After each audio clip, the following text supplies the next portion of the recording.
Good evening. Opening up Sacramento City Unified School District's school board meeting, October 3rd, 2024. We will be, roll call? Yes.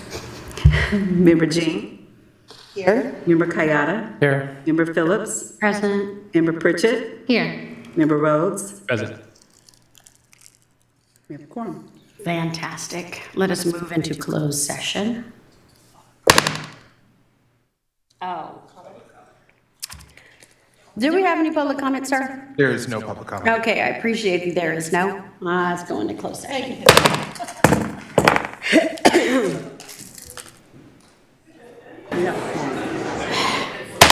All right, we are returning from closed session. Good evening, everyone.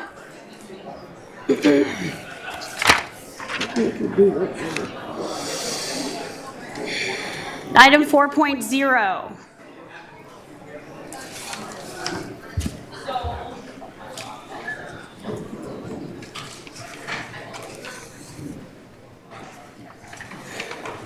Pledge of Allegiance. Madam Superintendent. Everyone, please stand.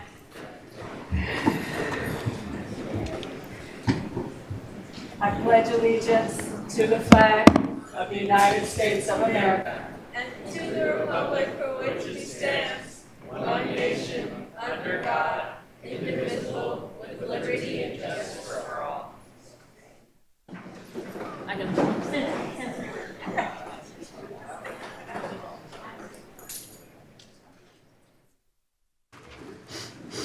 Item 4.2, broadcast statement. This meeting of the Sacramento City Unified School District is recorded. The recording will be cablecast on Metro Cable Channel 14, the local government affairs channel on the Comcast and DirecTV Uverse cable systems. The recording will also be closed captioned and video streamed at metro14live.saccounty.gov. Today's meeting will air on Sunday, October 16th at 12 p.m. and Monday, October 7th at 6 p.m. on Metro Cable Channel 14. Once posted, the recording of this meeting can also be viewed on demand at youtube.com/metrocable14. We welcome members of the audience to address the board. Please complete a speaker form which are located in the back of the room and give them to our communications representative along with any handouts you may have for the board prior to the conclusion of the item's presentation. Please speak into the microphone when addressing the board and state your name for the record. Please limit comments during public comment to items that are not on the agenda. If you do comment on an item that is listed on the agenda, we will ask that you please defer your comments until your items come up on the agenda. Please also either turn off your cell phone or place them on silent mode. Thank you. Item 4.3, stellar student, introduced by board member Christina Pritchett. It's all yours, ma'am. Thank you, President Phillips.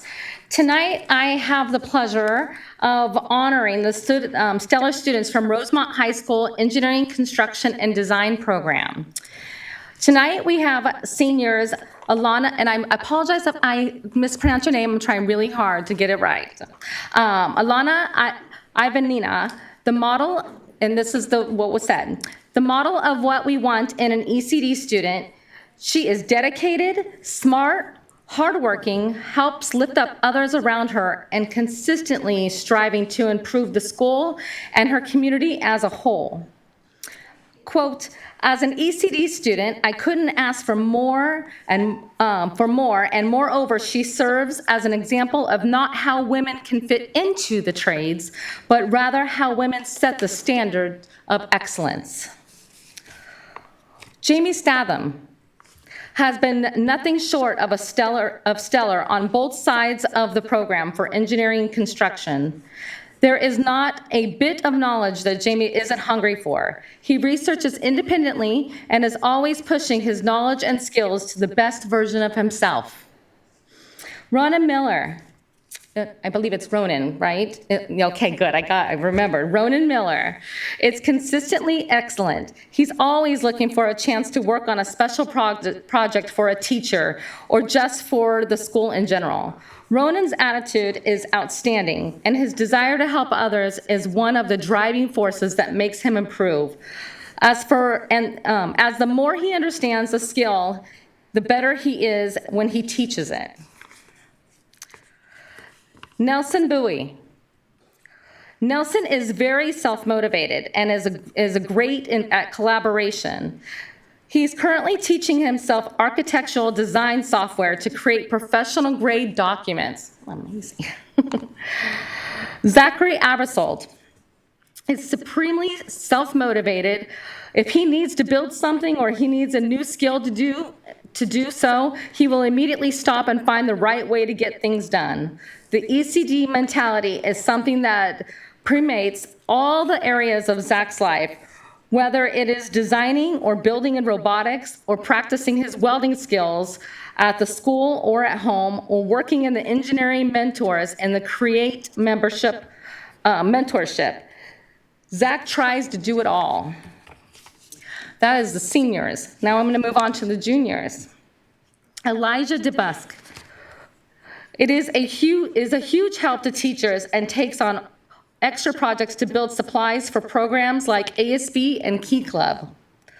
Logan Antrim finishes his work early, and then he asks if he can help his peers. Enjoys lending a helping hand so that the class can learn together. Michael Wyatt always asks questions to improve with his job-related skills. After asking a question, he applies what he has learned. Siona Palu, did I get that right? No, okay. Sienna is an incredibly hard worker. She asks thoughtful questions, takes detailed notes on what we're learning, and is continually looking for more challenges. Brianne Clay has learned design software on her own time and to explore her interest in architecture. She recently showed me a creation where she designed the house, its interior, and the landscaping. Isabella Regan, she excels in both her ECD classes and sets an incredible example for her peers. She encourages collaboration on values of her peers' ideas. And I believe that we have a video.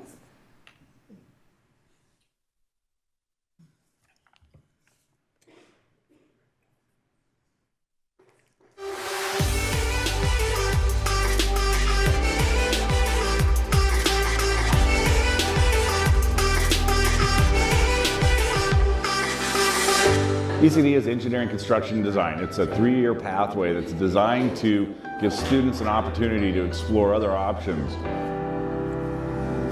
One of the big pushes in the district is career and college readiness. And so we do a pretty good job on the college readiness, but we haven't done a great job on career readiness. And so this is what EC is about, is it allows students to explore all the different varieties of ways that you can make a very, very good living.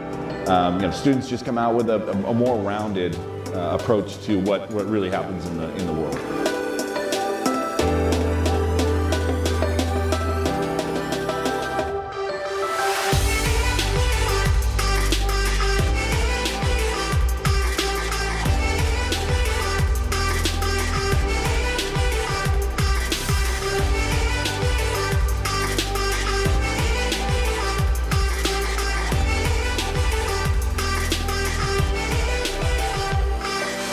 I became an ECD teacher because I felt there was a growing need to give kids real opportunities to work within the economy and the society that exists today.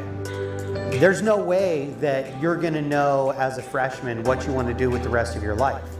It may be that you think, well, I like to take things apart, maybe I'll go into ECD. But I also want to take AP English or AP History. And I really, really want to learn how to cook.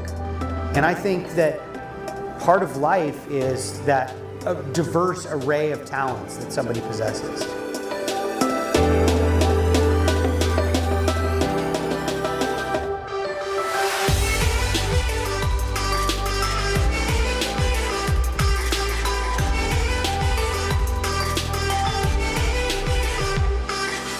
I think it's important for us as educators to be real about why we do this. Not only does it allow us to give authenticity, but it also gives us the ability to say the reason why we need to learn how to do this kind of writing is for this purpose on the business end of it or on the construction end of it or whatever it is. We want to make a connection to how that really affects them in the real world.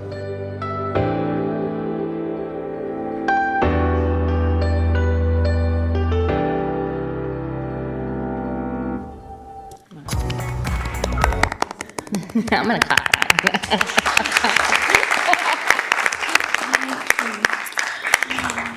I just wanted to take a moment as your school board member, as Mr. Stafford said, yes, this is exactly what ECD is about. And you have amazing teachers and you are amazing students. We started this program, I can't even tell you how many years ago, and it blessed my heart. Like, it makes me so happy inside to see like how much growth has taken place and how much all of you guys are just engaged. So thank you for making this program succeed. And it is my hope that you guys will set a standard in our district and we can move this on to our other schools. I know we have one at Burbank, but I believe that all of our comprehensive high schools should have a program like this. So would any of you guys like to take a moment to speak? You're so quiet. All right, we gotta take it. Jamie Statham. Firstly, I'd like to thank you guys for having us come out for this award ceremony. It does mean a lot to us, and it means a lot to our program because we're getting that like recognition. So my experience with ECD is it's been like I've been since freshman year, and it has just helped me throughout all 4 years and all the stuff that we've learned. Like, we've been making resume, cover letters, getting letters of recommendation. So the ECD teachers who are not in the engineering or the construction side, they do put forth towards career readiness. An example of that is I believe last week or so, we did a simulation of a workplace environment. So we do a lot of career readiness training. So that has definitely helped me be able to be confident in going into the real world next year. So thank you guys. Have a good day. Thank you. With that, I have some certificates, and the board's going to come down and take a picture with you all.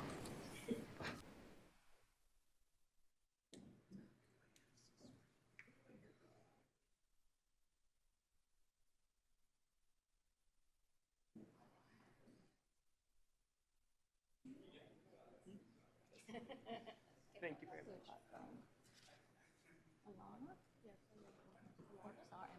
There you go. Ronan?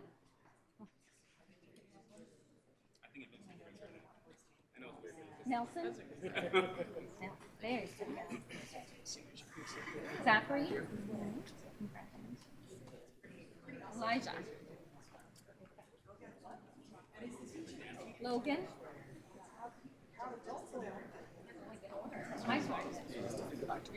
You should have been down there. I'm just playing with the right line. I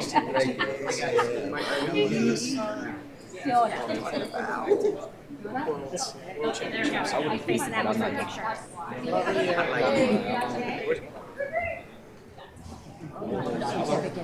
Isabella. There you go. All right. I'll get up in the front with you guys because I'm short. Yeah. But there, I mean, you can get closer. Go for it. There's a whole middle part. I'm not trying to be good. I'm not seeing it.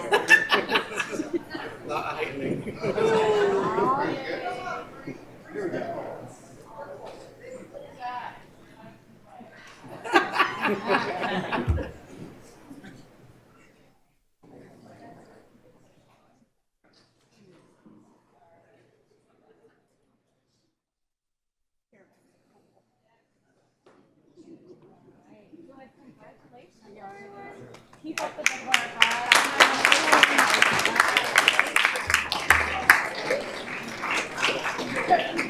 I'd like to address the board for a moment, if that's okay. I'd like to address the board and all the parents here. Come up to the mic. Okay, I'll step in the microphone. I'm not used to a microphone. I never really need one. I'd like to thank the board for this evening, especially Board President Pritchett. None of this, board member. I would like to thank you for your years of dedicated service to Rosemont High School and to the ECD program. None of this would be possible without your continued and unfettered support. Thank you very much.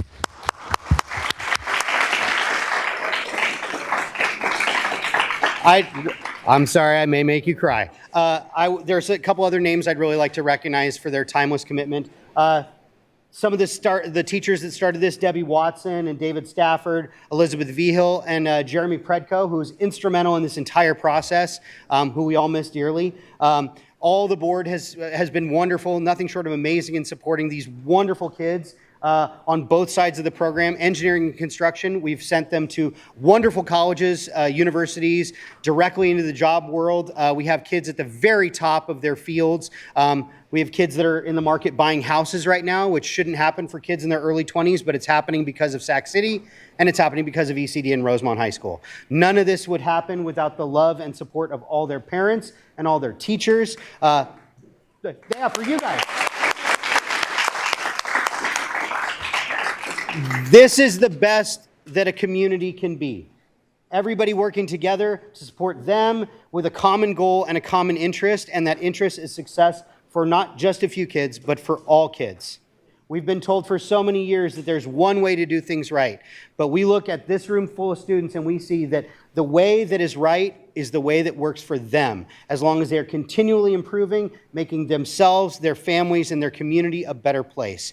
So as one of your teachers and as the director of the academy, I want to say, from the bottom of my heart, I'm incredibly proud of each and every one of you, and I look forward to seeing you come back here like some of our other students are doing, just to support one another long after you graduate. Thank you very much.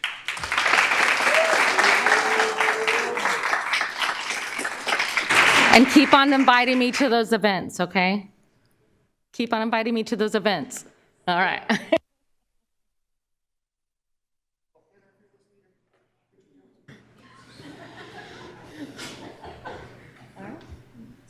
Item 5.0, announcement of action taken in closed session. Madam Counsel. Good evening, President Phillips. There's one announcement coming out of closed session this evening. The board approved a settlement agreement related to a compliance proceeding with the SCTA by a vote of 5-0, with members Villa and Singh absent. The material terms of the settlement agreement include providing reemployment rights and payments to certain affected current and former employees. That is it. Thank you. Item 6.0, agenda adoption. Okay. All in favor? Aye. Item 7.0, public comment. We have 14 speakers total signed up. We begin this evening with Rita Baljan, followed by Ruben Trejo, and then Valentina Martinez. Thank you. So for public comments, you each will have 2 minutes. So make sure that you come up, address. We're practicing something like adhering to the time limits, and sometimes you go over and we understand, but we want you to try and keep it as close as possible to 2 minutes. Says the lady who yaps all the time. So let's do this. Up first, the mic is all yours, ma'am. Thank you. Good evening, board members. My name is Rita Baljan. I'm a proud product of public education. I graduated a year early from UC Davis, and on my first day of school, on my freshman year, I stepped into the classroom as a sophomore. And these courses here at my public school provided me with that invaluable academic preparation and saved me both time and money in my college career. And so today I'm here to advocate to increase and broaden the access to these AP programs and primarily focus on introducing the International Baccalaureate IB programs across the SAC UCD high schools, while emphasizing the importance of student choice, but parental awareness primarily. So currently, only schools like McClatchy High School offer both an AP and IB program, leaving students at other schools, such as Rosemont and JFK, with fewer options for advanced coursework. And this disparity limits the number of students that have the access to these types of programs, and investing in college and career readiness starts now, not necessarily in the future. And so again, these programs should be available district-wide, so students have the opportunity to challenge themselves academically no matter where they attend school. And Expanding these programs is only part of the solution. We do need to create a strong social awareness campaign to inform students and families about the benefits of AP classes. It's not just so much taking the classes and getting the A and passing the exam, but so much as so we have waivers and this isn't as expensive and costly as time intensive as folks may think. To make this vision a reality, I urge the board to invest in teacher training and certification to expand AP and IB programs. For every teacher, $7,000 of an annual investment can reap the benefits of $10,000 per student that they teach that year. That is the end of my time. Thank you. Thank you. Next speaker. It's all yours. Hi, good evening. My name is Valentina, and today I want to speak about the Sac City Unified Safe Haven Policy that was implemented back in 2016. So first and foremost, just to give a little context about myself, I'm a current student at McGeorge, but prior to that, I worked in Cal State San Marcos' Dreamers Resource Office down in Southern California, and I was a program specialist and worked directly with undocumented students. In that role, I saw the impact of having informed responses to situations such as immigration on our school campuses. So with that being said, I would it's really refreshing and commendable that the district implemented this policy back in 2016. But my question or observation or recommendation to the board is, what does that actually look like in practice? So I understand that, these aren't situations that happen every single day, but it is important to be prepared and to be ready and to have a point person on our campuses to address the safety of our students, especially, with a policy such as a safe haven one. So I would love to see more transparency if there is a process, teacher awareness, student awareness, and parent awareness for the response to what that would look like on our campus, as well as accessibility for the public to be informed, and trainings for teachers, administrators alike, especially in today's current political climate. Thank you so much. Thank you. Next speaker, please.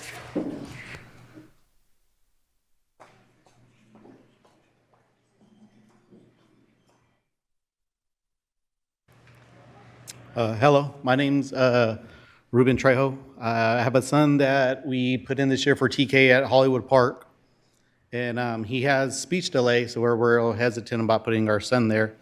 After talking to his speech delay teacher there, he said, "Hey, go ahead, put our son in. They'll handle him real good there." On the first week of school, my wife was picking up my son. While picking up my son, she noticed my son walked up to the teacher, gave him like her lunch bag, and my wife could hear the conversation because she was parked in the parking lot because it's about time to get out. The teacher kind of threw her hands up at him, kind of yelled at him a little bit, got his lunch pail and just threw it on the ground and was like, "I don't understand, just go over there." Pushed him to the side, so when my wife seen that, gets out the car, walks over there. Teacher notices my wife walks up and it's kind of like, "Well, it's not what it seems. It's not what it seems." So my wife reaches out to her, reaches out to the principal.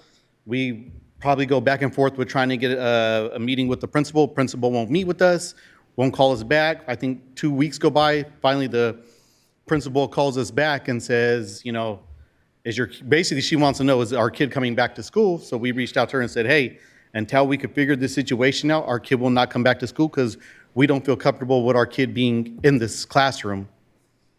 After that, we didn't hear nothing from him. We reached out to some people here at the Joe Cerna Center.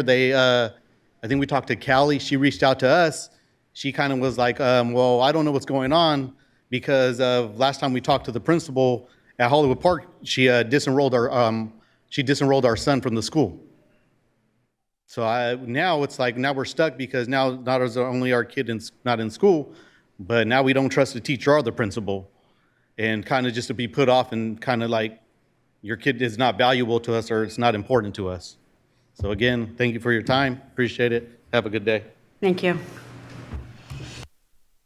Next group of speakers, Millie Hernandez, followed by Terrence Gladney and Deborah Wilson.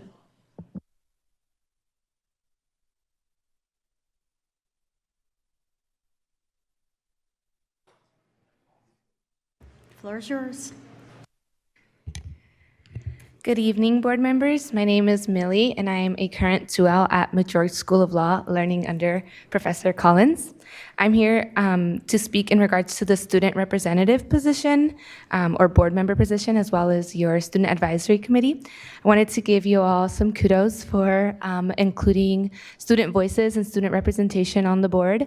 I come from San Bernardino Unified School District, very large school district similar to Sacramento, and I think it's very imperative that we have student voices and include student perspective so that you have this homegrown component of students from SAC giving back to SAC, but as well as provide the recommendation to you all of the power of mentorship.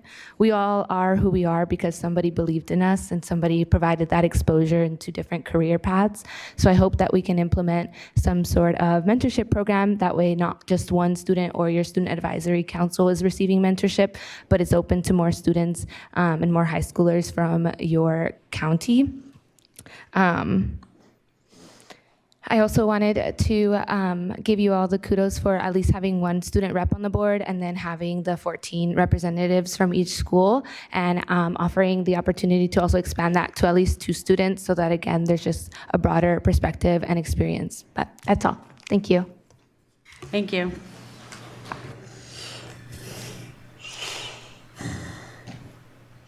Floor is yours, Mr. Gladney. Good evening. Sorry, I missed you guys last meeting.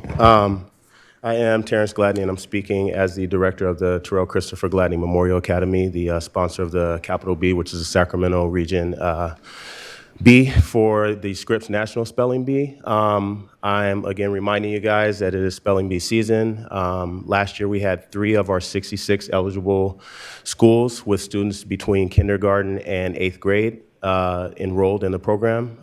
We did have an area winner represent us, but she was from Brookfield. My hope is that, for the cost of what would be less than about $12,000 or $13,000, we would have it district funded instead as a priority. I know, and that's total for all 66 schools. When I looked at the recently adopted and accepted LCAP, there's plenty of money to pay for that small amount of money. For the Men's and Women's Leadership Academy, of which we are a provider, 2 years ago, $700,000 of budgeted money was unspent for what we said is a district priority. Last year, over $450,000 of what we said was a district priority was unspent. When I look at the fingerprinting allocations, last year, there was $25,000 allocated and only $4,500 was spent. The year before that, $30,000 was allocated and about $1,600 was spent. And these are things that we say are priorities for the district. So I'm asking that spelling bees, which are very literacy centered and can serve every student in a school from grades K through 8 in a district where we have abysmal results for literacy for all students, but especially for Black students and other students that have been, historically disenfranchised, we have that money. And speaking about disenfranchised students, as I was looking at the LCAP, last year there was a new item for tutoring for foster youth. $400,000 was allocated and only $25,000 was spent. Let us stand on our priorities that we speak, and let us spend our dollars for the students in the year we budget for them. Thank you.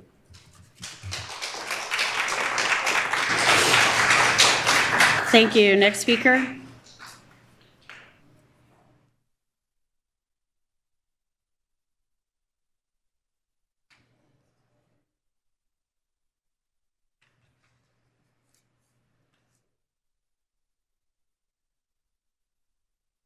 Good evening. Good evening. My name is Deborah Wilson. I'm here to talk about my granddaughter's IEP.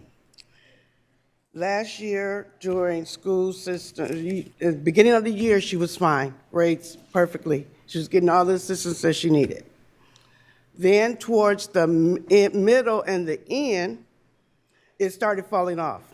We went to the school to talk to Mr. Gibbs about it at the time. He had us sit there for 45 minutes, never showed up, no explanation. So my granddaughter's grades ended up dropping below a 2.0. So when we addressed the issue, we were told that they dropped the ball, which we already knew you dropped the ball, because her grades shouldn't be failing, and we should always be able to have an IEP meeting about her and her grades. And if there was an issue with her grades, like you are doing now that you didn't do last year, is send me her grades and her mom her grades every time she does something, we wouldn't be at the problem that we are today. And I know, as you well know, that this has gone further than just you guys here. And I'm sorry, but this is the second time I've come to you about issues with administration at Rosemont. There are some good people there, don't get me wrong. And I like everybody there, but when you are not right, you are not right. And I see they already walked out, but one that I was going to talk about was Mr. Jones, the principal there, that needs a backbone, but that has done nothing about it. And then we get a letter from you guys saying that our complaint was closed, which I'm already putting an appeal on that as well. But I did go to a little bit over, Ms. Phillips. I'm sorry. I'm sorry. That's okay. Thank you. Next speaker is Tasha Dillard, followed by Aaron Leone. And Ms. Leone has multiple speakers donating their time, so she'll get the full 15 minutes.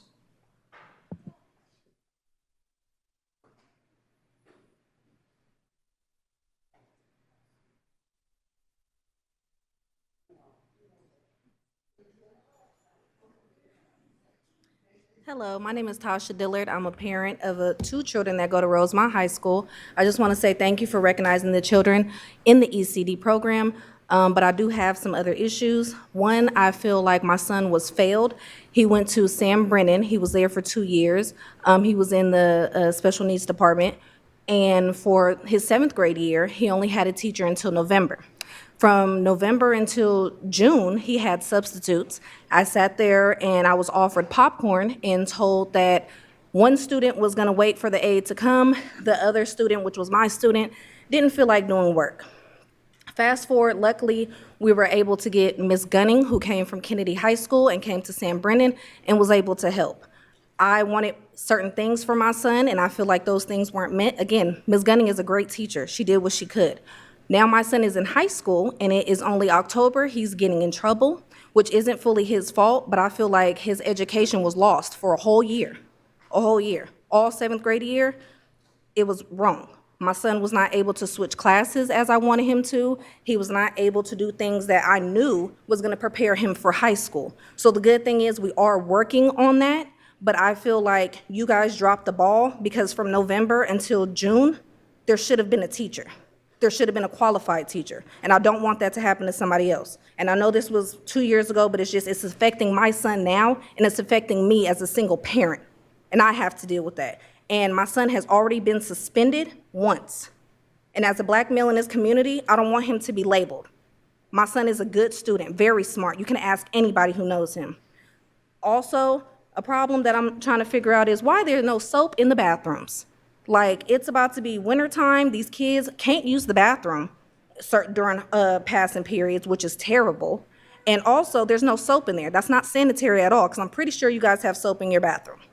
Last thing is the cell phones. I understand everything, but I feel like these students should be able to call their parents or do whatever during lunchtime, because with 2 kids, I want to make sure that my kids are fine, especially with everything going on in society and things that happened at Rosemont in the past. So hopefully that can change, and thank you. Have a good day. Thank you. Next speaker? Next speaker is Aaron Leone for the full 15 minutes.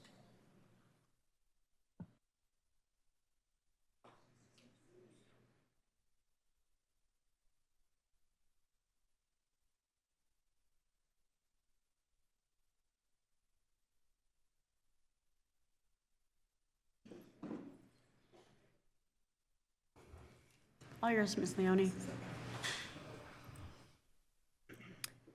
Good evening, Superintendent Allen, members of the board. My name is Erin Leone. I'm a history and social science educator in our district.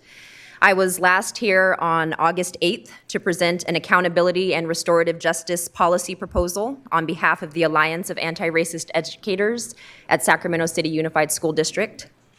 On August 20th, the Alliance of Anti-Racist Educators submitted a formal request for our policy proposal to be agendized. On September 19th, we requested a follow-up on the status of our request, and aside from the initial confirmation of receipt, which was received back in August, we have not heard back about the policy proposal being agendized. We are no longer asking, we are demanding that our policy proposal be agendized before November's election. This is an opportunity for those of you who are up for re-election to prove to your constituents that your values are backed by action. Values without action are useless. Values without action do not protect our students. Values without action don't repair harm that's already been done. And without action, the cycle of harm will continue. I'd like to share a bit of my motivation for being here and why we have such a sense of urgency in getting our proposal on the agenda, adopted, and implemented.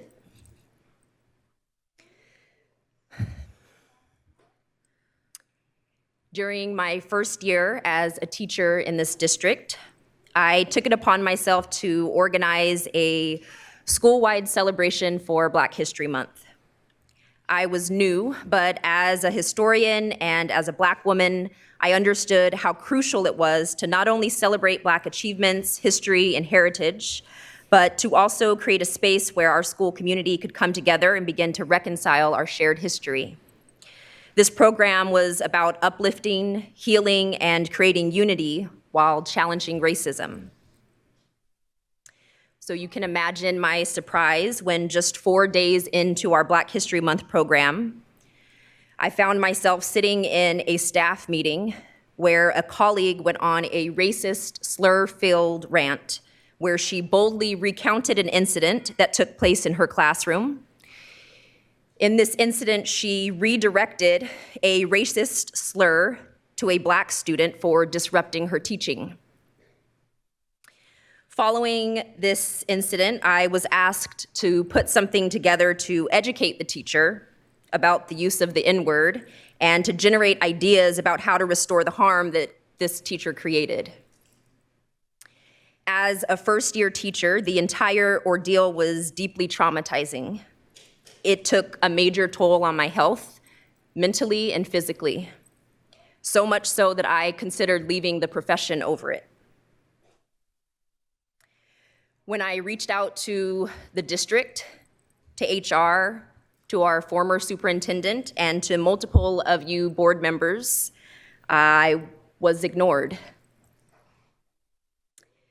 Over the course of 3 years, I sent several emails requesting support, accountability, restorative justice to restore the harm and trauma that was caused by the event and its mishandling.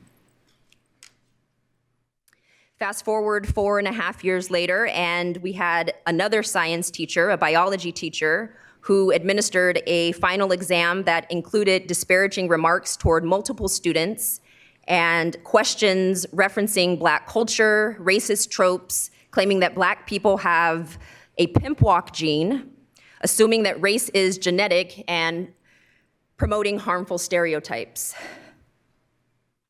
It took that incident being highly publicized by the media for the district to act.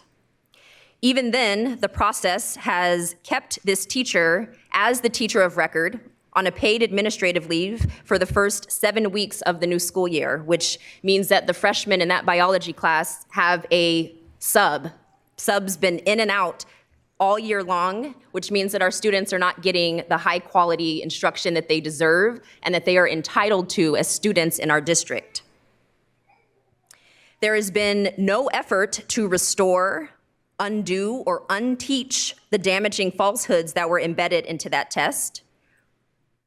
No apologies to our students who were named by first and last name. No apologies to their students or the families for the disparaging remarks that were on that final exam.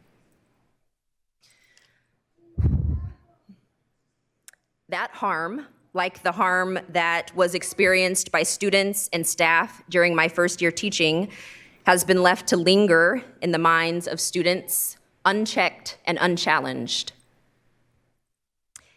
This is what systemic racism looks like.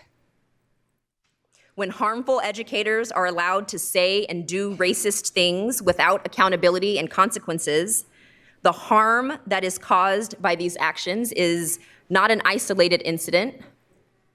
It's the reflection of a larger system that fails to challenge and condemn these behaviors. Harm is inevitable. None of us are exempt from causing harm as human beings, whether it's intentional or unintentional. But when harm is caused, especially within an institution like this, we must have a system in place that stands for equity and justice. This is where our accountability and restorative justice policy comes in. It's not just about punishing individuals, but about creating a framework that ensures that we confront and repair harm when it happens. A system that stands for racial, social, and restorative justice has a responsibility to not only address these wrongs, but to actively work to restore trust and repair the damage, particularly when it is disproportionately affecting our Black and brown students. As the current Sac City Unified School District Teacher of the Year, I understand that our district also claims to prioritize recruiting and retaining more teachers of color, especially Black educators, to better reflect the diversity of our student body. As a Black teacher who has personally experienced the challenges that come with navigating this system, I can tell you that it is not enough to simply bring in more Black teachers into our school. Without genuine systems of support, Black educators will not feel valued or safe in these spaces. I myself was nearly pushed out of the profession within my first year. And if we are serious about recruiting and retaining teachers of color, then we must make sure that there is an environment that is inviting, safe, and supportive for them to be here. This is another reason why our accountability and restorative justice policy proposal is so vital. It offers a pathway to ensuring safety, equity, and support, not just for our students, but for our educators as well. Our policy outlines a 5-step process to address harm and hold individuals accountable, starting with investigation and due process,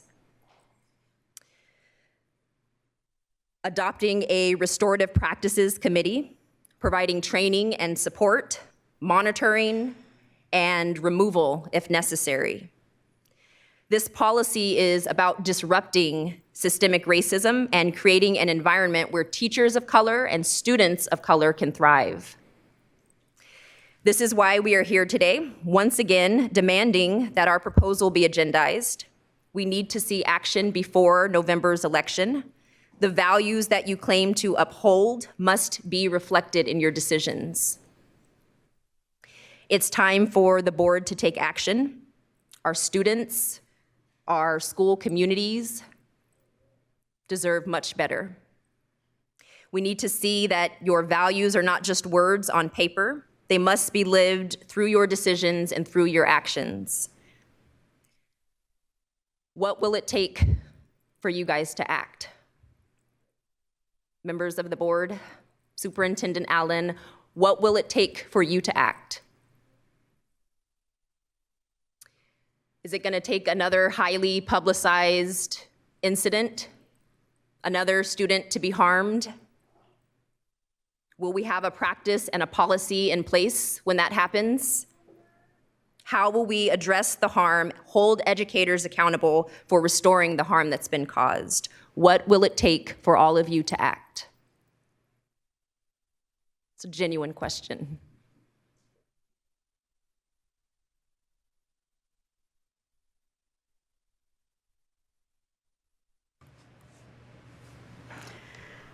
It's a difficult question to answer, and it's not necessarily the right place to be able to answer that.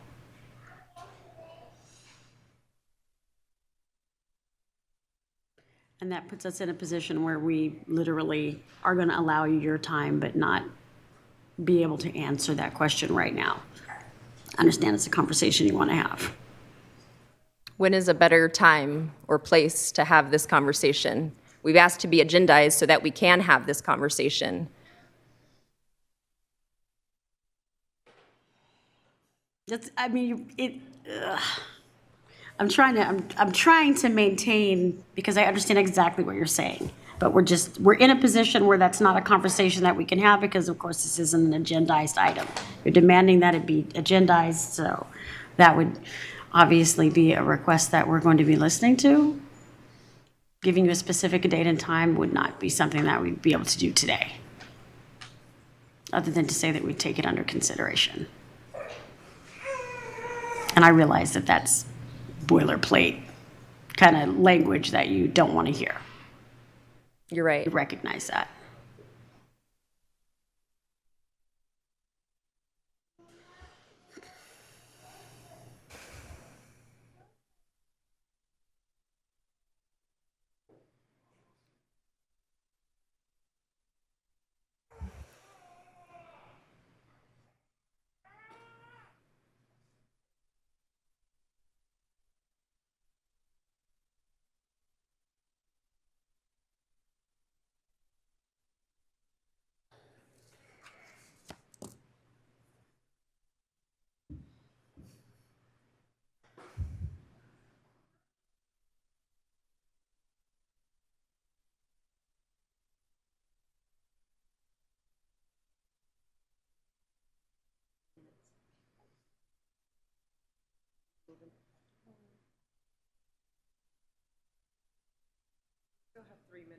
You do. We're not able to do that. Legally, we can't.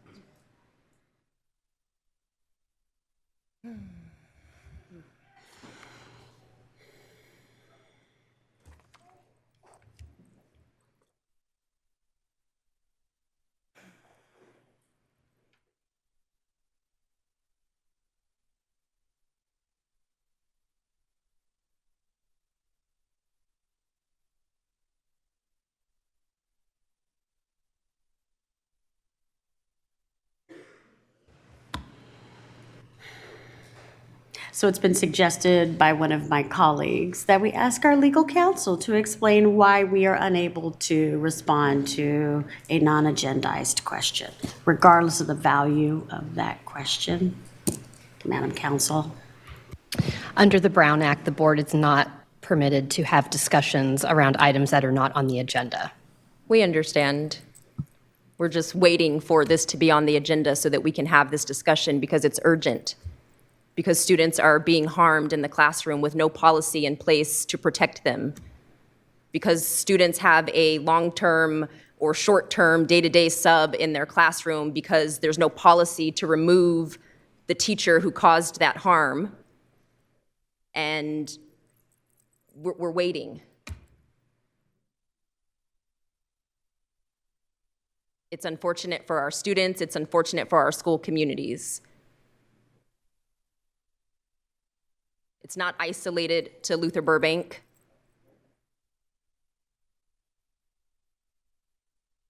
Yeah. We've got a lot of feedback from other educators who are experiencing very similar things across the district. And so we're waiting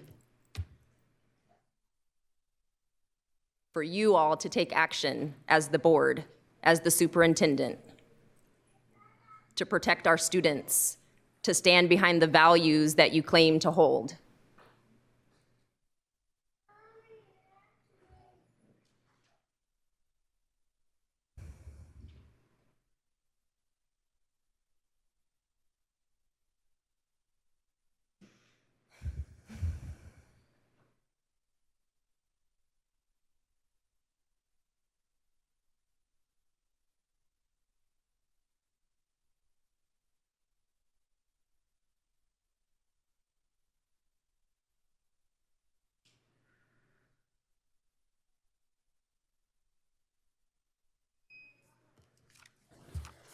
Thank you, Ms. Leone. If you would like, the superintendent would be willing to hear you out. I didn't say that enough.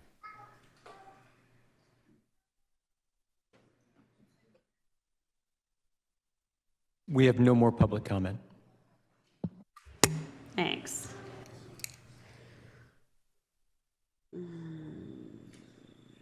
Item 8.0, communications. Employee organization reports.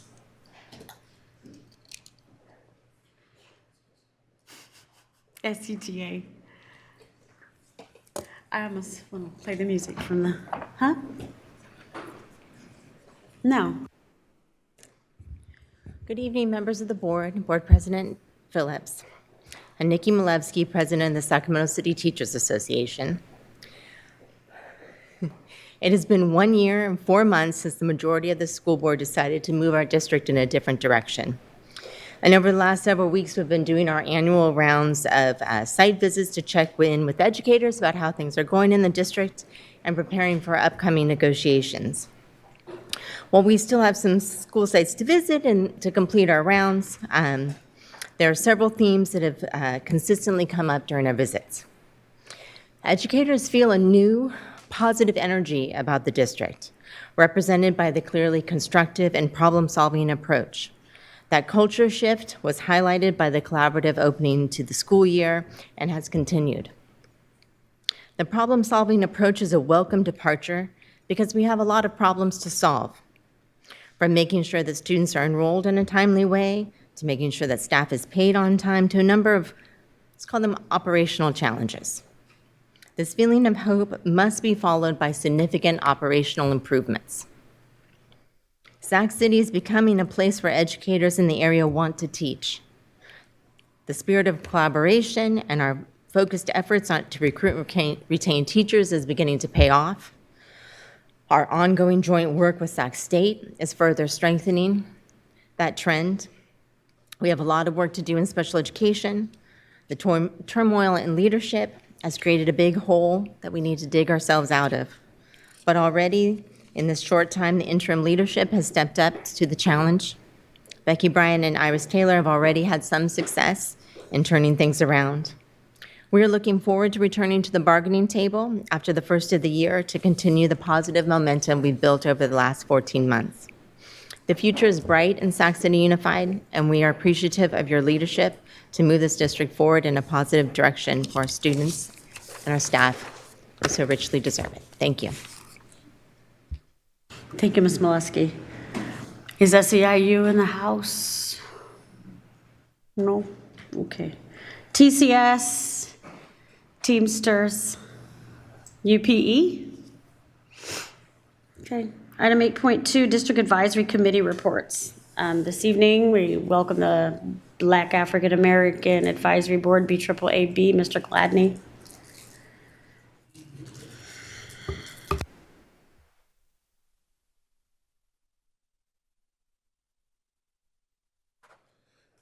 Good evening again. Terrence Gladney, Chair of the BAAB, Black African American Advisory Board. I just want to start by saying everything that Ms. Leon and her alliance brought forth really uplifts the urgency that existed in 2019 when obviously some of you members were here, some weren't, when the board approved the 13 recommendations of then the African American Task Force. And here we are over 5 years later, and the same incidents that birthed that task force are reoccurring in our school district. And on behalf of BAAB, we ask the same thing that we've been asking that they ask: what is enough for you guys to act with enough urgency to end these outcomes for students and staff? I want to read something really quickly. On September 5th, Dr. Luke Wood of Sac State posted this on social media. That the California Legislative Assembly recognized Sacramento State as a Black serving institution, the first ever. Between the Black Honors College, Cooper Woodson College Enhancement Program, and the Martin Luther King Jr. Center, Sac State is holistically creating an environment that unapologetically invests in Black lives and minds. Apply and transfer to Sac State with an exclamation mark. It states that Sac State is also a proud Hispanic serving institution, Asian Pacific Islander serving institution, and home to Native American College. And it says that they represent the diversity that this world needs. And they also represent the diversity that this district needs, not only in our population, but in our actions and policies. We obviously have been advocating and demanding the same thing, action on your behalf. You guys set the vision for our staff to act. And if you guys have not come together in solidarity and set a vision for your body, then there's no way that staff or the community can act with a measured vision and make sure that we're in alignment. What we don't want to do is invest the hours and days and years of our time, and then you guys as a body decide that it doesn't fit whatever governance or policy model you guys believe in. Because that is the most disrespectful thing you can do for volunteers, to come up here, meeting after meeting, ask for the same thing, hopefully representing the voices of people who don't have the ability or the trust in this system to step before this podium. In our opportunities that we uplifted, we also talked about things like a safe space for our families. That is why. This is why. Because I don't see anywhere on these walls, I don't feel it when I come in here as a black man and a black father, that this organization firmly stands and is willing to step out there and say that they are unapologetically representing and serving black students. And on behalf of Ms. Leon, on an item that is agendized, I ask you guys, what is enough for you to act?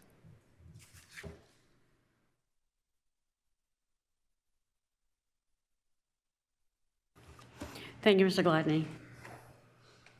Next up, American Indian Education Program Parent Committee. Welcome. Good evening. I ran out of time last time, so I volunteered to come back.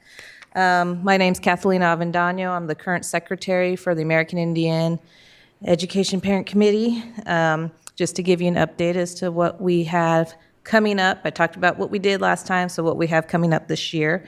We just completed our first field trip of the year with, we took 12 students to the Capitol for California American Indian Day. We had 12 that went on the field trip with us, several families that met us there, that the parents wanted to come along with the students. It was a fun-filled day with the kids. My favorite part of the day was that we brought kids from different schools across the district to be together and to develop friendships and to build our community. That's, I think, what my kids said they liked the best about it, was meeting people from other schools, because oftentimes they are the 0.02% of the Native American population at their own school. So that was, to me, the big win for the trip. But we also saw Native dancers. They got to meet with colleges, Native-owned businesses, a lot of different projects for students to get involved with, and a lot of candy. And then our upcoming plans, the next big event we have right now is the governor's people reached out to us. For the 99th annual Governor's Breakfast, they have asked us to have students decorate pottery that will be the centerpieces at their breakfast. And these will get to, there'll be a slideshow honoring our students and the artists that they are. And so that's very exciting. We have that coming up in October. Well, we're doing the pottery in October. The breakfast is way later. We have also a winter party planned where we give out toys to families. We also have a big party, again, another opportunity to bring the community together from all the different schools. We also have 2 beading classes, one for Christmas and one in the spring coming up. And we're still planning. We had a big delay with the insurance thing, so now that we've gotten that worked out, we are moving right along. And that's it. Thank you for your time. Thank you. President Phillips, we have 3 speakers signed up for public comment on this topic. We have Jennifer Womack, Terrence Gladney, and Junior Goris.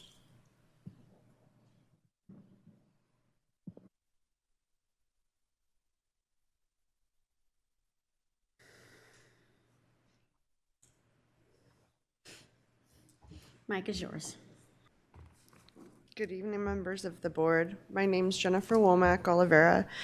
I'm an executive member of the Special Education Community Advisory Committee.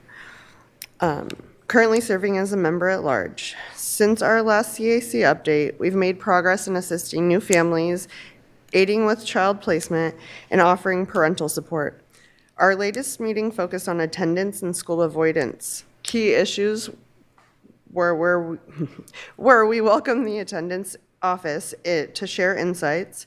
We provided parents with valuable information on the importance of attendance, identifying and addressing school avoidance, covering its causes, signs, and interventions. Looking ahead, our October meeting will spotlight on dyslexia, featuring a presentation on the condition and discussing new California screening laws.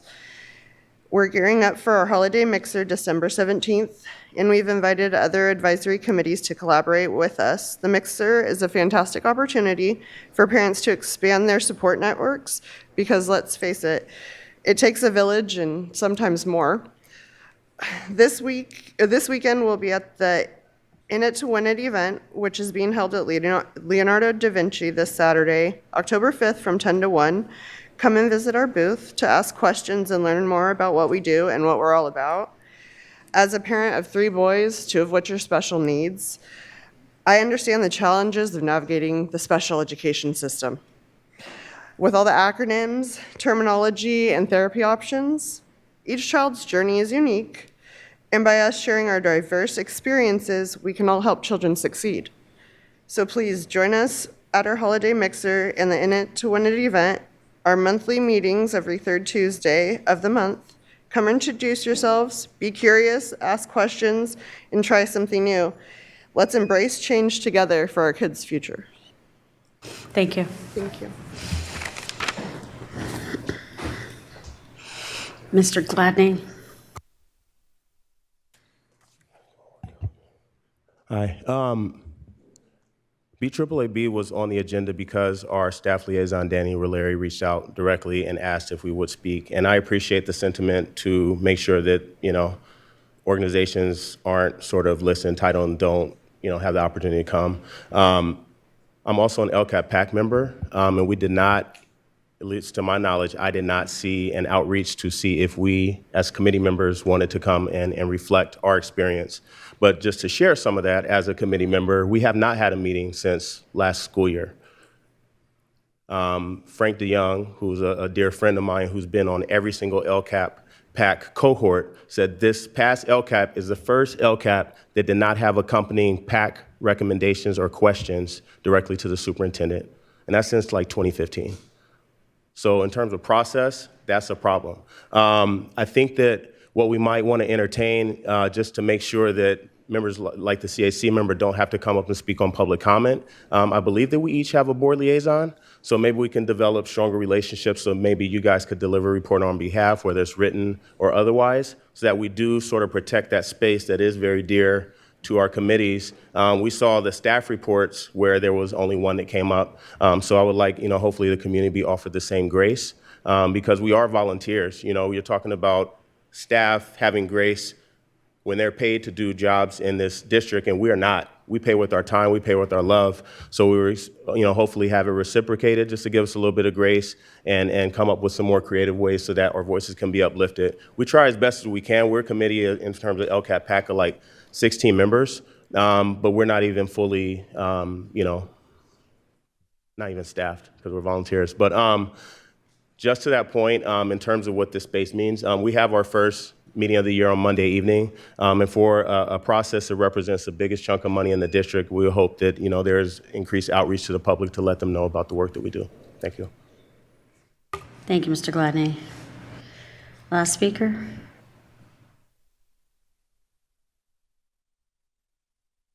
Come on up. Come on up. It's all yours. Thank you. Sorry, I was trying to wait for my turn. Good evening, Superintendent and members of the board. My name is Junior Goris. I'm the LCAP rep for Area 6. I'm sad to see that we weren't on the agenda to report out, as were other advisory committees. And since we're limiting report outs of advisory committees, I hope that we see more board member visibility at our PAC meetings. And I also hope that the board considers committee member, my fellow colleague Gladney's recommendations. And also, I don't want to violate any Brown Act regulations by giving you a report because it's not agendized. But what I will say is that as LPAC members, we're here. We're everywhere. So don't be surprised if you look around the corner and you see an LPAC member walking down the hall. My board member sees me constantly with PTA meetings and at school events. So it's really important. So I really hope that we can kind of double down on the communication. Thank you. Thanks.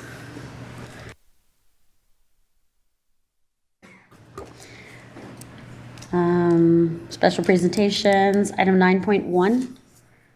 Approve resolution 3451, recognition of Week of the School Administrator.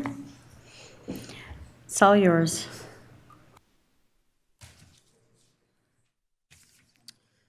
Good evening, President Phillips, esteemed board members, student board member Ms. Chua Griffith, and our superintendent, Ms. Allen. My name is Jared Hayden. I'm one of our instructional assistant superintendents, and I have the privilege tonight of introducing our team as we present agenda item 9.1 in honor of our school administrators. As led by Deputy Superintendent Mary Harden-Young, April Shafto, Enrique Flores, and I'll turn it over to my counterpart, Tuan Duong. Thank you.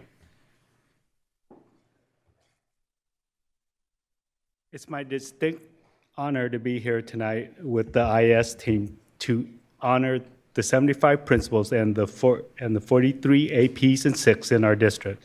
One of the best things about being an IAS is the majority of our days are spent out at the sites working closely with our site administrators.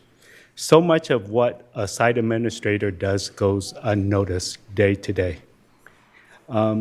They're usually one of the first people to arrive at their sites to make sure our schools are ready to receive our kids, and they're usually one of the last people to leave after all of our kids are safely back home. Their contributions and the foundation upon which our district builds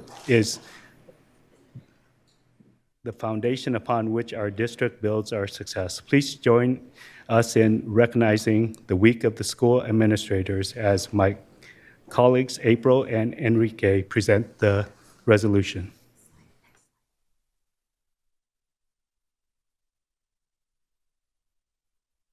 Hello. Whereas the state of California has declared the second full week of October as the Week of the School Administrator.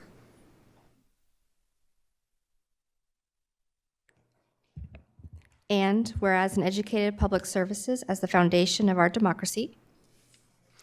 And whereas our school administrators are passionate, lifelong learners who believe in the value of quality public education.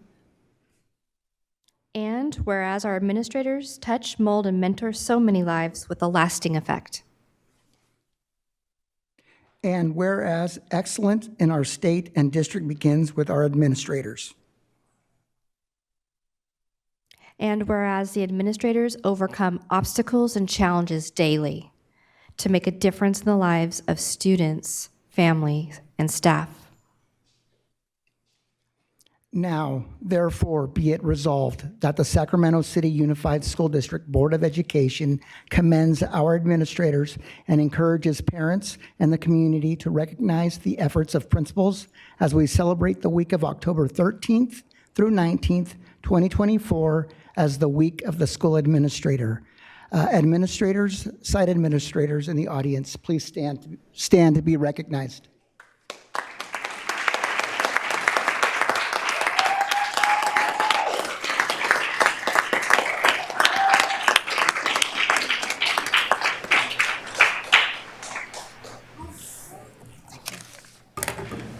Okay, do we have any public comments? We do not. All right, colleagues, do we have anyone who wants to hop in the queue? Member Pritchett. Thank you, Member Rhodes, Vice President Rhodes. I just wanted to take a moment and thank all of our administrators. It really takes a village to be in our schools and make them successful, make our students successful, and you are such a big part of that village.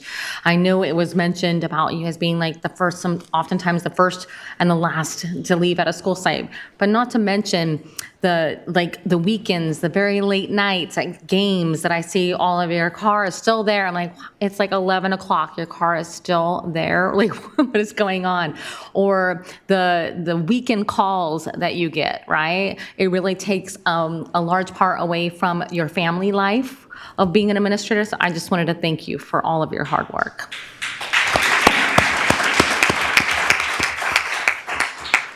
Thank you, Member Pritchett. Do we have anyone else?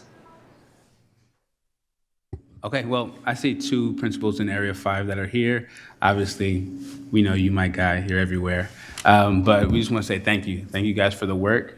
Principals in my area, I'm also a father at these schools, and so we connect, and you guys treat me just like all the other parents. And I honestly really do appreciate that, because it takes all of us to make sure that our schools are getting what they need. You guys are frontline warriors, your sales and your teachers, and our staff there. So thank you guys so much for the work you do.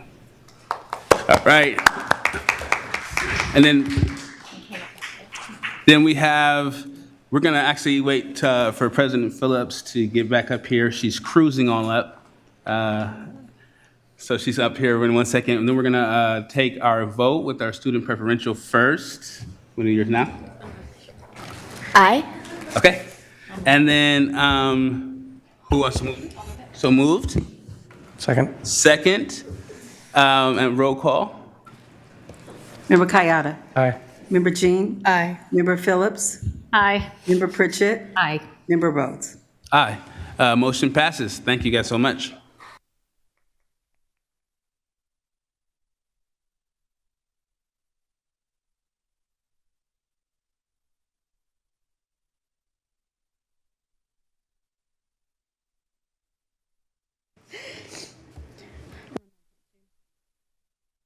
Item 9.2, approve resolution number 3449, recognition of National School Lunch Week. All yours.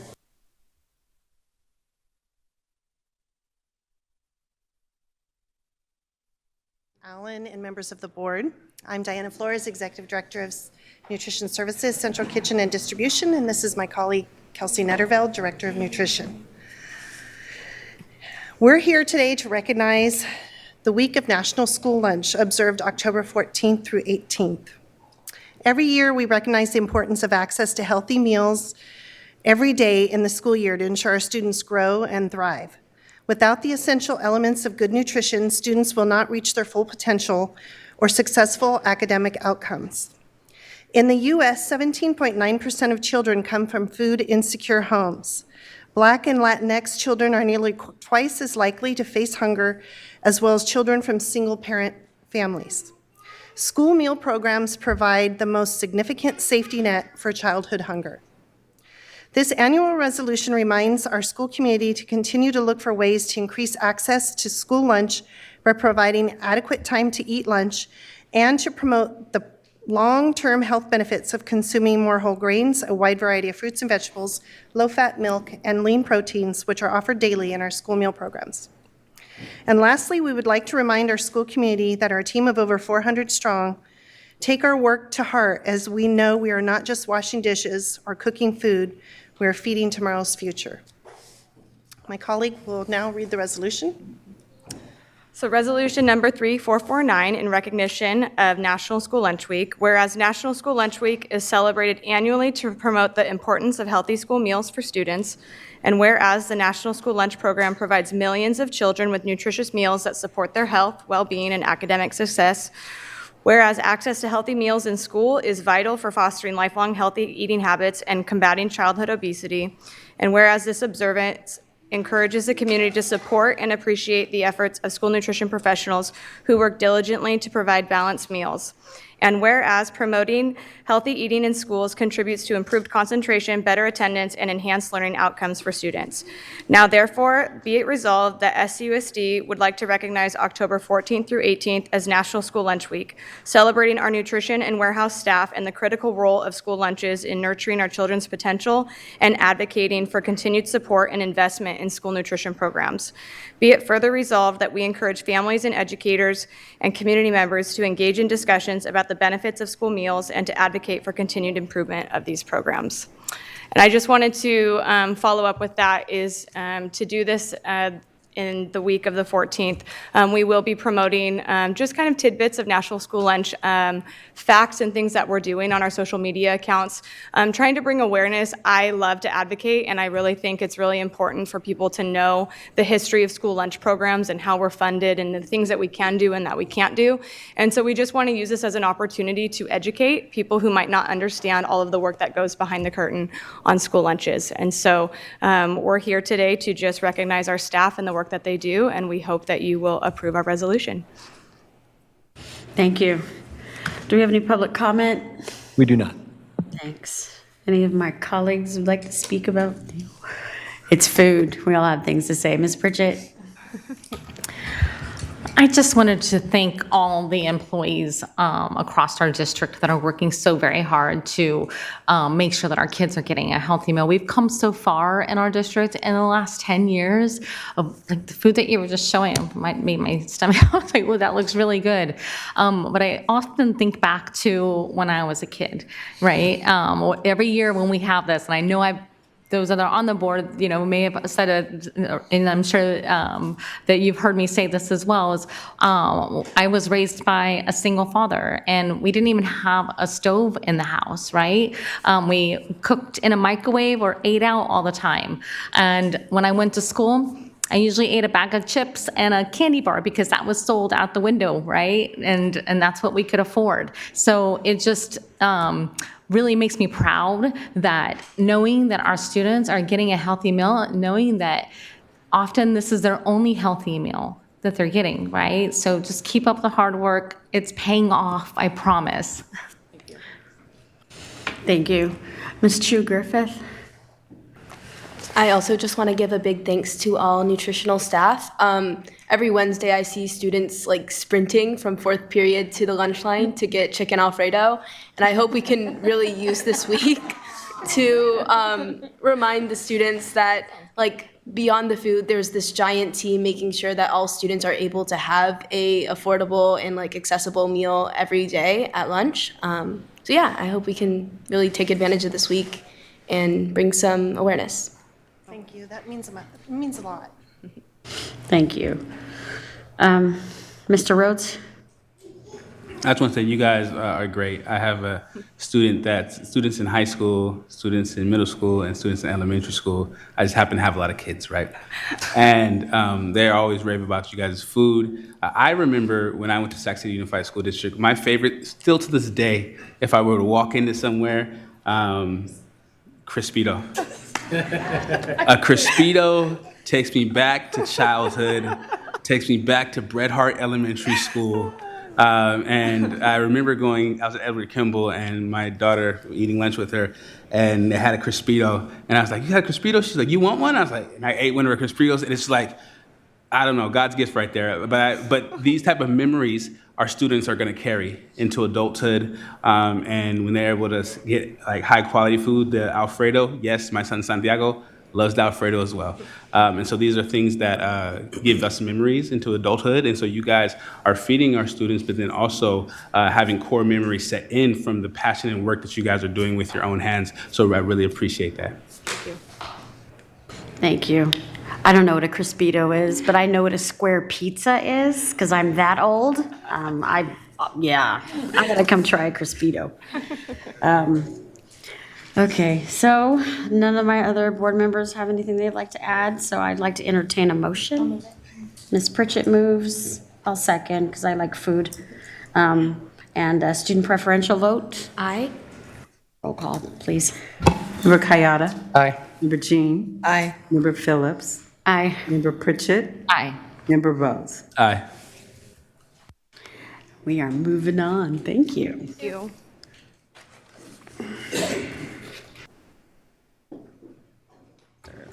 Item 9.3, Latinx and Hispanic Heritage Recognition. Dr. Sims and a lot of really cool people coming up.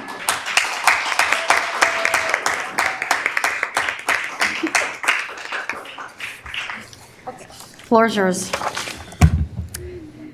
Good evening, board members and President Phillips and Superintendent Allen. We are here today very excited to celebrate our Hispanic Latinx Heritage Month. We gather today, of course, to honor the rich tapestry of cultures, histories, and contributions that Hispanic and Latinx communities bring to our society and to our school district. We are thrilled today to hear from our student speakers today. I'm excited, I'm actually very tickled about this, who will share traditions or their celebrations from their cultures that make them feel proud and explain why these are special to them. Through their personal stories and experiences, we are reminded that that diversity exists within us and that this diversity enriches all of us, no matter what cultures we are. So we are all intertwined. We will also recognize a district staff member and community member, our resilient heroes that I call, who have made tremendous contributions to our schools and community. As we listen today, let us celebrate not only the achievements of these beautiful children, but also the contributions of our staff and of our community members. We want to make sure that we recognize the resilience and the spirit that defines our heritage, our Hispanic heritage. So at the end of our recognitions, we also would love to have pictures with all of you. So I have asked everybody, please hold your cameras. Let's wait until the end so that everybody gets to have pictures with all of you. So we are going to get started with our wonderful celebration, and we're going to kick it off with our wonderful student speakers. And today I want to invite Bryce Jones, sixth grade student representing Cesar Chavez Spanish Dual Language Immersion Program. Please give him a round of applause.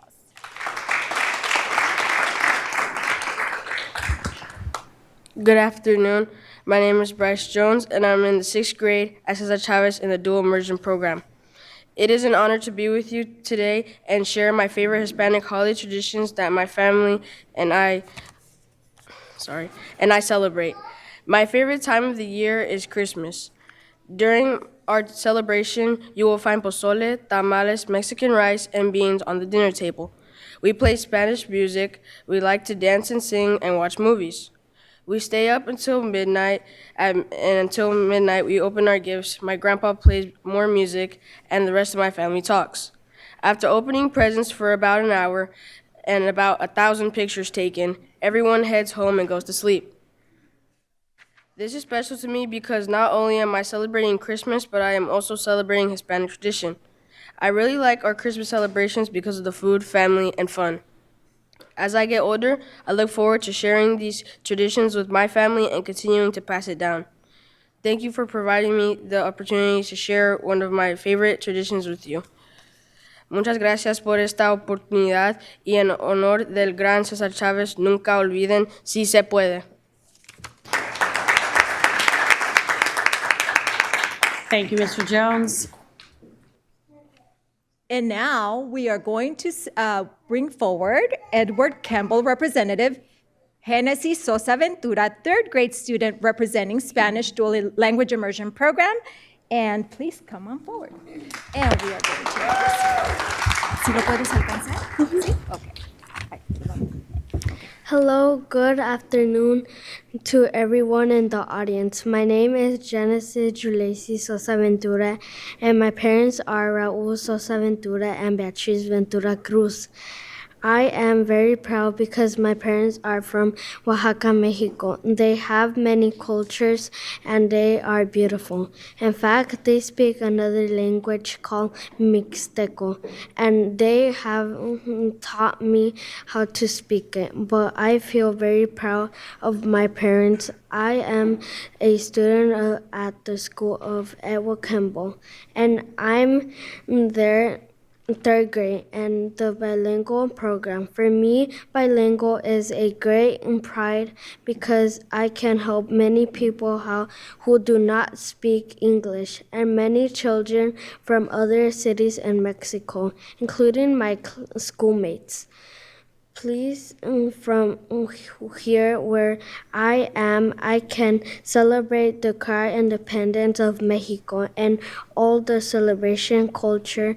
The most important thing here is that I can maintain the tradition, family, and that is and culture of why I'm 100% bilingual.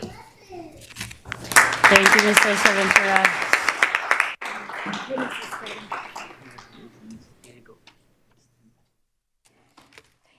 Next, we have our student, Sara Rea, from Ethel Phillips, third grade Spanish Transitional Bilingual Program. So come on forward.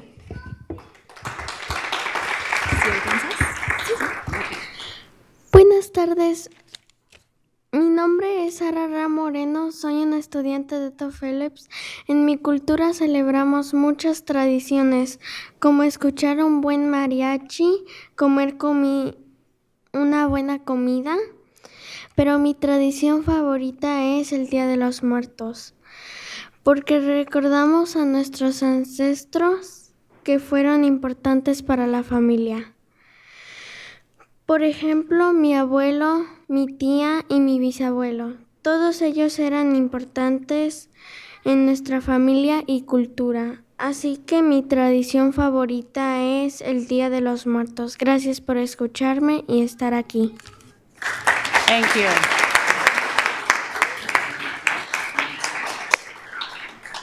We now have two student representatives from Bowling Green Chacon, the Spanish Dual Language Immersion Program, and we will call forward Paul Felix, sixth grade student.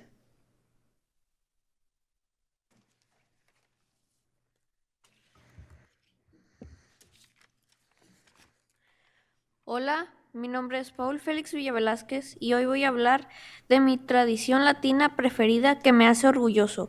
Para mí, una de mis tradiciones preferidas es el grito de la independencia de México. El grito me hace orgulloso porque demuestra cómo mi país se independizó de los españoles y eso me hace saber que México es fuerte porque cuando celebramos nuestra independencia, celebramos nuestros logros. Y eso me hace sentir orgulloso de mi patria.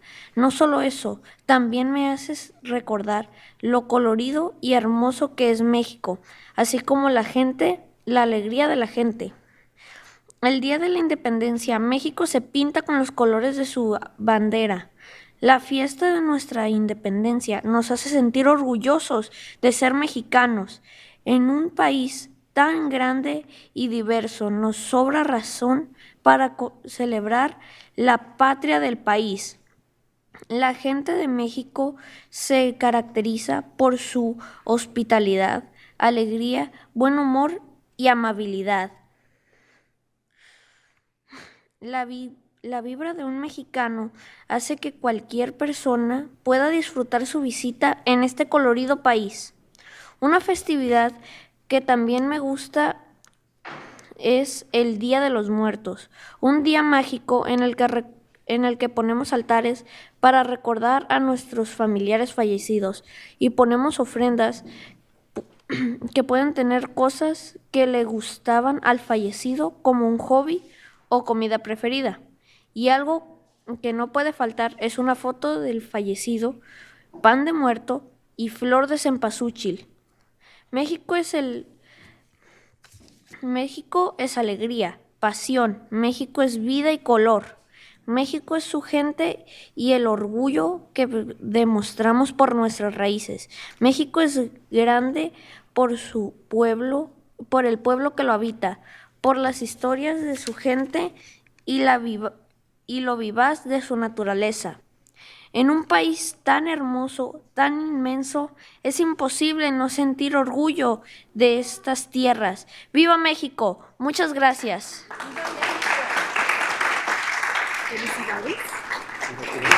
Thank you, Mr. Felix. And last but not least, we have, Keelan Sims, fifth grade student at Bowling Green Chacon Elementary from the Spanish Dual Language Immersion. Hello, my name is Keelan Sims, and today I will be talking to you about traditional food and music in my family's Latino culture and why it makes me proud. In my family's culture, we carry a lot of traditions that make me proud of where my family comes from. One tradition that I love is music.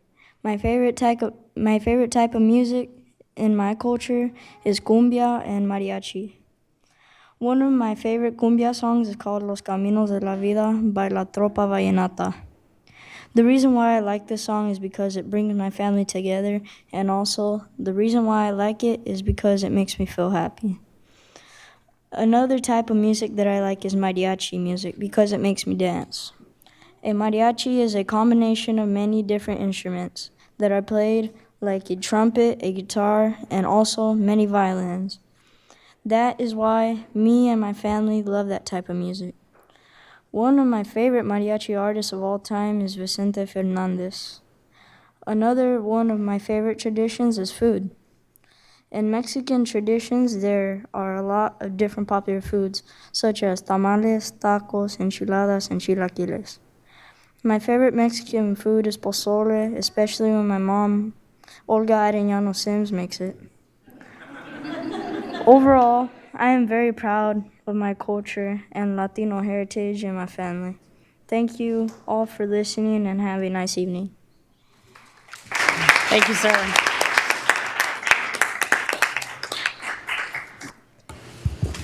These children now are going to be invited back to take your seats. Let's give them a big round of applause, please. It takes a lot to come up here and do this in front of everyone. And now what we are going to do is now recognize, we want to bring forward and recognize René Curiel, Office Technician in the Youth Development Services Support Division. René Curiel is dedicated to empowering Hispanic families by serving as a translator for many in youth development. Whenever translation support is needed, René is always willing to help, facilitating essential communication between parents and making sure that parents and families have access to services. When these services are not available, René takes it the extra step, goes the extra mile, and ensures that those vital resources are available even in our community to help our parents and families thrive. René, before taking this position, he was contracted an employee on the SUSD COVID response team, where he played a crucial role in translating important health discussions for families. This experience allowed him to support students in their native language, Spanish, and facilitate communication at immunization clinics, ensuring families received essential health information. René's journey has deepened his commitment to bridging communication gaps and advocating for the needs of the Hispanic community as he strives to make a meaningful impact in their lives. Please join me in congratulating René for his valuable contributions to our community.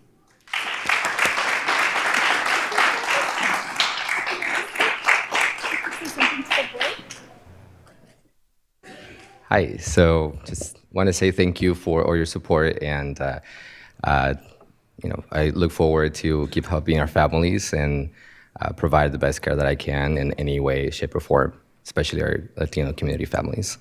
Thank you. Thank you.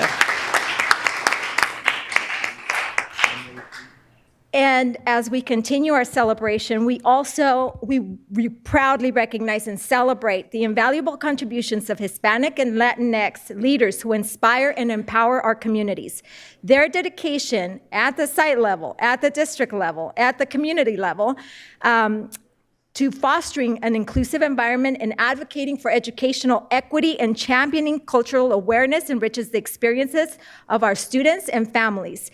So by uplifting diverse voices and perspectives, these leaders that I'm about to ask to please stand, not only pave the way for future generations, but also strengthen the fabric of our school community. So today, at this time, I would like our leaders, central office, site level, teacher leaders as well, please stand and let's recognize them because they are also contributing to this wonderful fabric. Anyone, please?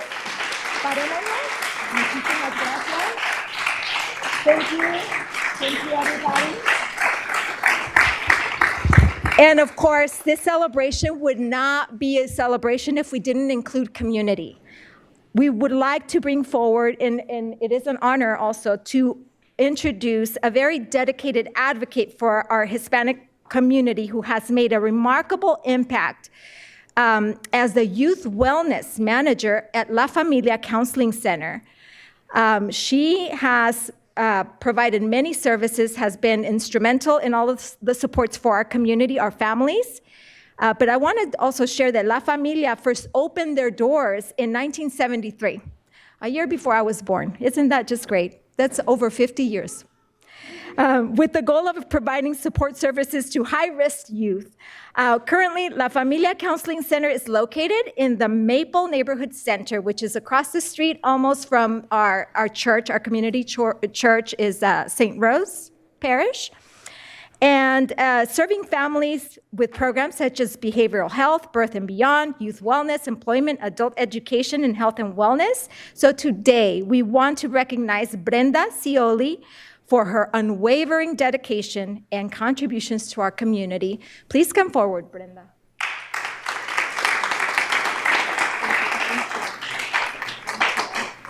Let me put your picture up there. All righty.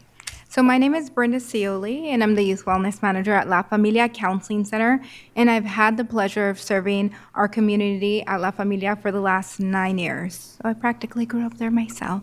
I want to thank all of you on behalf of La Familia's Board of Directors, Rachel Rios, who couldn't be here today, and all our hard, amazing working staff. La Familia has been a pillar in our community for over 50 years and is located in the heart of Sacramento. Here you find culture, passion, and committed staff making sure that we meet the needs of our community while simultaneously breaking down the stigma of mental health. We do all this work through our five departments, which was mentioned earlier: our mental health department, our career center, health and wellness department, birth and beyond department, and the youth wellness department, which I have the pleasure of running. Our behavioral health programs and youth intervention programs provide services on campus at schools in the district. Along with providing these services, our youth wellness team attends STARV meetings to help address the truancy issues in Sacramento, along with collaborating with the Sacramento Police Department to provide resources to these truant youth students. Not only do we offer our services on school campuses, but we have our main site and our Maple Neighborhood Center that are visited by thousands of clients each year, whether it's to access service, assistance finding jobs, or to attend our fun events like our Sacktown Youth Nights. We have programs like Girl Scouts, STEM, our homework club, that make sure youth are having fun while sneaking in the learning, of course. We hope to continue our partnership for many years, and thank you all for recognizing our hard work and dedication to our diverse community. Thank you.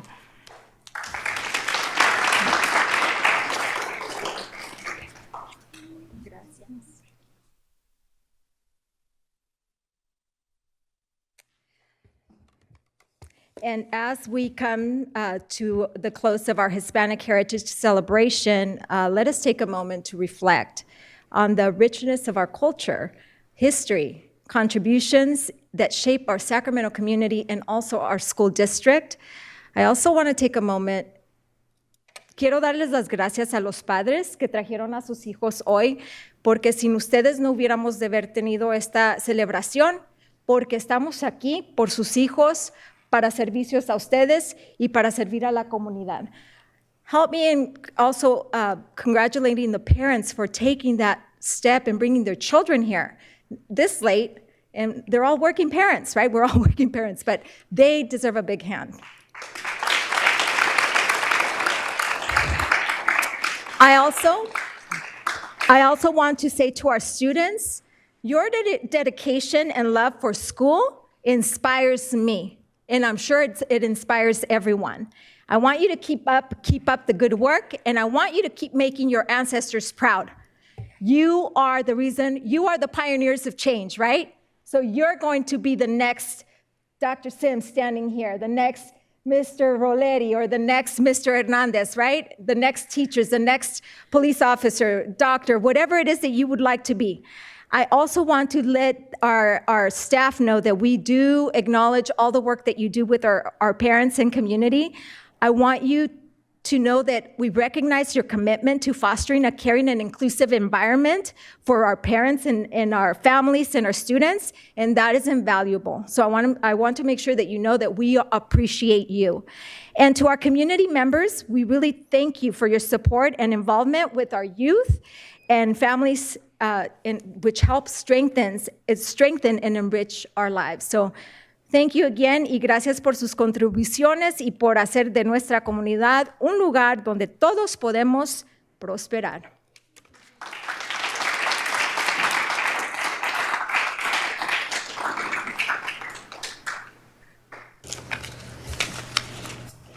Have we any public comment? Yeah, do you want to do the pictures before? There's no public comment, right? We do not have any, no. Okay, let's do some pictures. Let's do some pictures. Yeah. Nope.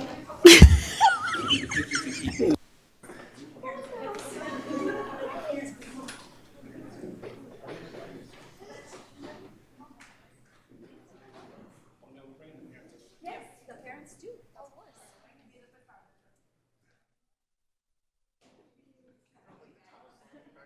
Oh my gosh. Oh, I guess it stopped. Get a little more in the center.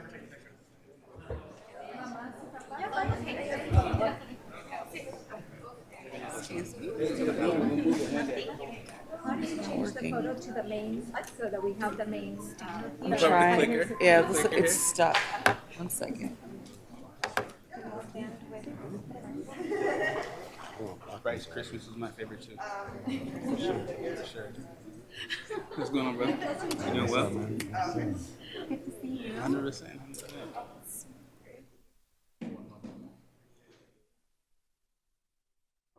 Yeah, you guys are. Bitch, man. Los familias también. Los familias también porque él va a sacar fotos. No, señora. Ven, porque el señor va a sacar fotos también. Come in, man.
And what time?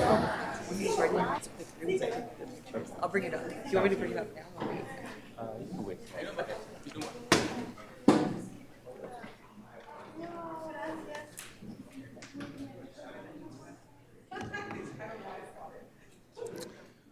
Good evening, Board and Superintendent Allen. We have another exemplary career education program that we want to highlight tonight from Miwok Elementary.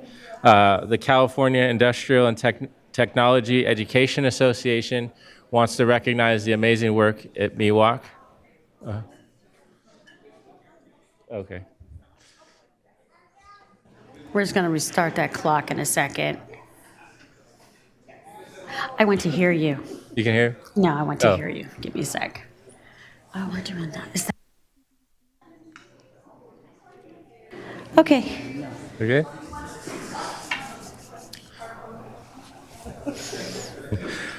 All right. Good evening again, Board. Superintendent Allen. We have another exemplary career education program that we want to highlight tonight, particularly Kyle Hecky, whose building trades program is just been amazingly touching students at Miwok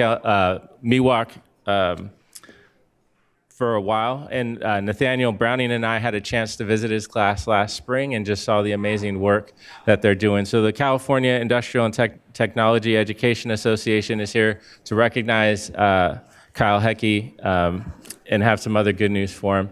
So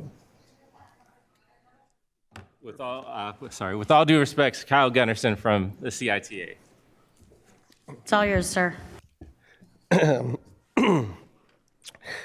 Good evening, Superintendent Lisa Allen, Sacramento City School Board of Directors, ladies and gentlemen. My name is Lance Gunnarsson. I represent the California Industrial and Technology Education Association, an association of industry leaders. Excuse me, I've got something in my throat. School administrators, career and technical educators from elementary school through university. And I'm here today to recognize one of your CTE teachers, Kyle Hecky.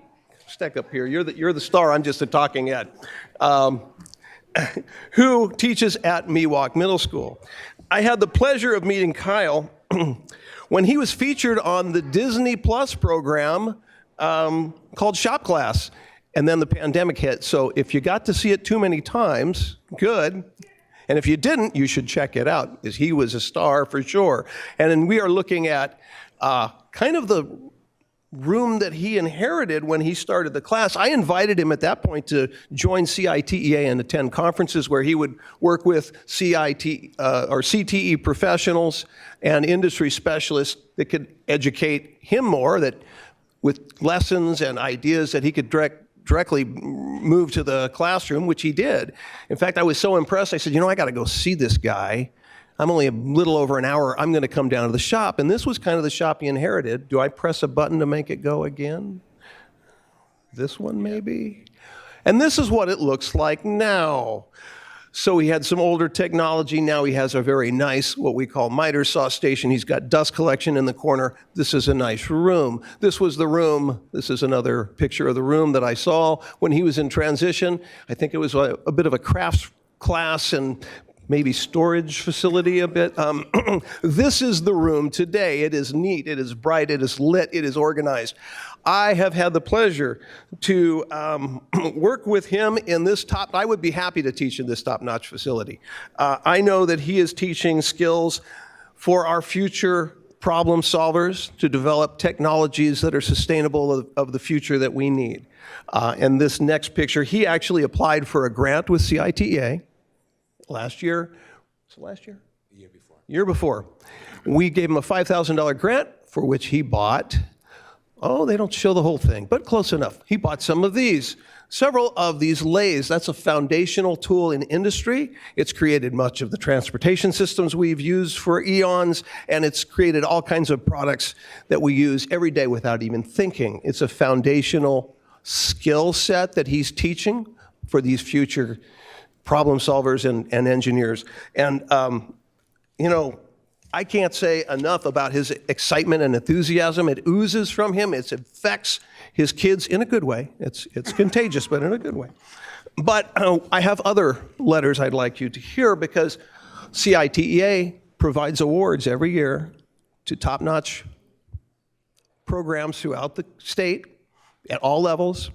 And Kyle here's program was nominated for the Middle School Program of the Year. And this is what Kristen Tahara says, his principal. Mr. Hecky is an outstanding career and technology education teacher. He is passionate about his subject matter. He is a hard worker and willing to go above and beyond to help his students and his school. He advocates for his students and always tries to meet them where they are, regardless of their level of experience. He developed a strong, positive relationship with his students. He breaks down skills and builds foundational knowledge. From his assistant principal, Josh Harmon, Mr. Hecky's enthusiasm for his subject area and working with his students is apparent every day. His students are always engaged in their projects. His class is among the more popular ones on campus. He manages to accomplish that while at the same time emphasizing important fundamental skills. And I know my time's up, but I request one more or so minutes. Thank you. And maybe the most important letter we received at CITEA a former student, Carson, who said, "I'm a former student of Mr. Heckey's woodshop class. First and foremost, Mr. Heckey's class was one of the most fun educational classes I have ever taken. This was such a fun class and taught me the basics of woodworking and how to be safe. I am still using the valuable skills that he taught us in this class, such as accurate measurement. His ability to teach this class and keep everyone on task and focused at all times really amazed me. Since I have graduated, my woodworking has continued and I have used the skills he has taught me. I have completed many projects for myself and my family, and I know I will be using the skills taught in his class for the rest of my life." I paraphrase, he did say forever. But now, I'm off my schedule here. No, I'm not. Now, I think some of you may have gotten a letter today, but Mr. Heckey has not gotten this letter. But I get to present it to him today. And it is my honor, sir. The CITEA Board of Directors is proud to announce that Kyle Heckey, a career technology education teacher at Miwok Middle School, is the winner of the Middle School Program of the Year this year.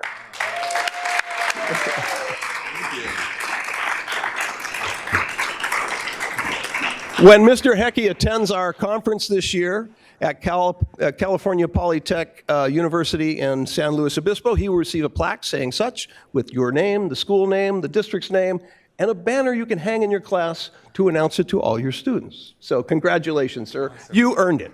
Thank you very much. That's so cool. Thank you. Thank you. I know you didn't bring a speech, Mr. Heckey, but you want to. Yeah. Well, thank you guys for being here. And man, I'm shocked. I thought I was just getting nominated. So thank you guys. That's really cool. Man, a few words. Thank you. And hopefully my colleagues are, if they have anything they'd like to share right now. We don't have any public comment, though, correct? Seeing none. Congratulations, sir. That's bomb. Thank you. Oh, now we're putting them in. You guys get these buttons faster. I'm 50, almost 3. Y'all know I slow down. Miss Jean. I just want to say congratulations. You know, when we talk about college and career ready, we sometimes focus on the college part a lot, and the career part is really important. And I was having a conversation recently about the importance of like the measuring of items and how that like those details and those intricacies are just vital. So I just adore that a student was talking about how that has helped them. So thank you for the work that you've done and congratulations on this well-deserved honor.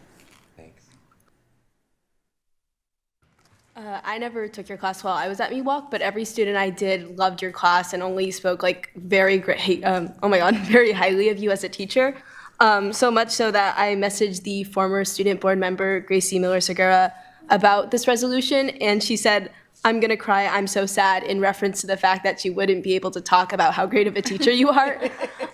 So I just wanna sing my praises and say that I think he's a great teacher, and we're very lucky to have him in SUSD. Thank you. Thank you. That's awesome. I got it. It's okay. All right. So I see no other names. We'll move on. Congratulations again, sir. Thank you, guys. Item 9.5, ELSB grant. I'll just share very quickly that my son was a student in Mr. Heckey's class, Jacob Hansen, and just this morning I used a cutting board that he made in Mr. Heckey's class, and we have had a lot of interesting projects happen in our backyard after he was in that class. It's been a joy.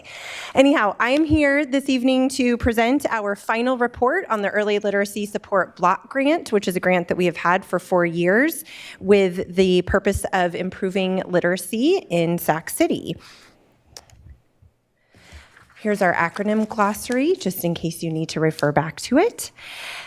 And here is the overview and goals for the ELSB grant. The real intention of this, there was $50 million allocated by the state of California.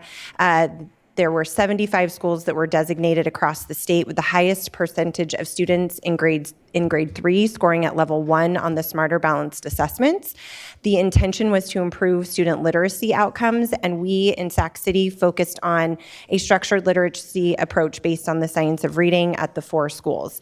LEAs are required to submit a report to the board each year, so this is our final report.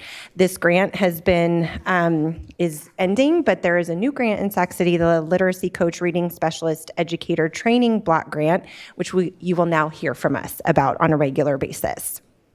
Just a little background to give you some context about structured literacy. Structured literacy instruction is systematic and cumulative. It is explicit and it is diagnostic. And so that has been the real focus at these 4 sites. I'm going to just give you a quick little overview of the results that we've seen at the 4 identified sites, and then you can obviously look at this data in more detail at another time. So AM Win was our first school with a $563,000 allocation. At AM Win, they were really focused again on structured literacy using the SIPS curriculum, which is the I'll go into more detail about that, but the focus was really on assessing student phonics abilities and then providing really direct instruction based on data for each of these students. And so you'll see here in the first year that assessment was administered at AM Win, we had 25, 40, and 30% of students in grades 1st, 2nd, and 3rd, respectively, scoring at grade level proficiency. And then you'll see that last year, those scores increased to 45, 60, and 65% based on that work around structured literacy, as well as some specific focus on trauma-informed literacy practices and building staff capacity with professional learning. Our next school was Ethel Baker with $943,000 allocated to the site. Very similar to AM Win, there was a heavy focus on structured literacy, teacher teams regularly assessing students using the SIPS diagnostic tools, and then engaging in professional learning communities to identify where they needed to adjust that instruction. There was also a very heavy focus there on trauma-informed practices and mental health-based support or school-based mental health supports for students. You'll see here another increase, 68, 76, and 73% in 21-22, and then you see 77, 91, and 81% in 23-24. So significant improvement in that grade level proficiency of our students in the K-3 space. Next school is John Sloat, again with the $943,000 allocation. You'll see here another significant jump. I think this is one of our few schools that we had data on from that very first year. You see they went from 15% of first graders in 2021 at grade level proficiency to 64% last year. So we see that jump across the board. You'll see here that there are some declines last year over the 22-23 to 23-24, and some of that has to do with some staff turnover and the need to retrain staff on this structured literacy approach. Last, we have John Still. You'll see here other significant jumps in some areas. Again, structured literacy and building teacher capacity in the area of literacy instruction. So lots of professional learning in order to prepare our teachers and using these common assessments. They did use a variety of common assessments. You'll see one school used the BPST, which is the basic phonics skills. Other schools were using the SIPS assessment, and then also we have here using the dynamic indicators of basic early literacy skills. So they were using different measures, but they all demonstrated growth. So the whole intention of grants such as this is to really build our capacity and our knowledge in order to be able to deepen and sustain implementation without the grant. And so what the ELSB sites have really learned they are going to continue doing. So continue to implement the structured literacy programs that they have there, implement anti-bias, anti-racist, trauma-informed practices, so they're cultivating those inclusive learning environments, building the capacity of their teachers, and continuing to work to fund libraries and opportunities for children to celebrate reading and have access to books that reflect their lived experiences. On the district front, we have been following this grant very closely and the work that's been happening at these 4 sites. And this was a major factor in our decision to invest in this SIPS curriculum for all sites that serve K-6 students. We talked about in September when we were here, the reopening of schools, that certificated pre-service that we did, we trained all K-6 teachers on the SIPS curriculum. So that's our foundational literacy skills instruction in grades K through 6. So all of our educators in that space have received training. We are offering makeup trainings for teachers who were not able to participate, and we will be using some of our professional learning investment dollars this year to expand on those trainings, to be able to provide teachers opportunities to continue the practice, coaching, and participate in communities of practice to learn from each other as well. We also invested in culturally responsive books for all school libraries. You'll see here the SIPS training.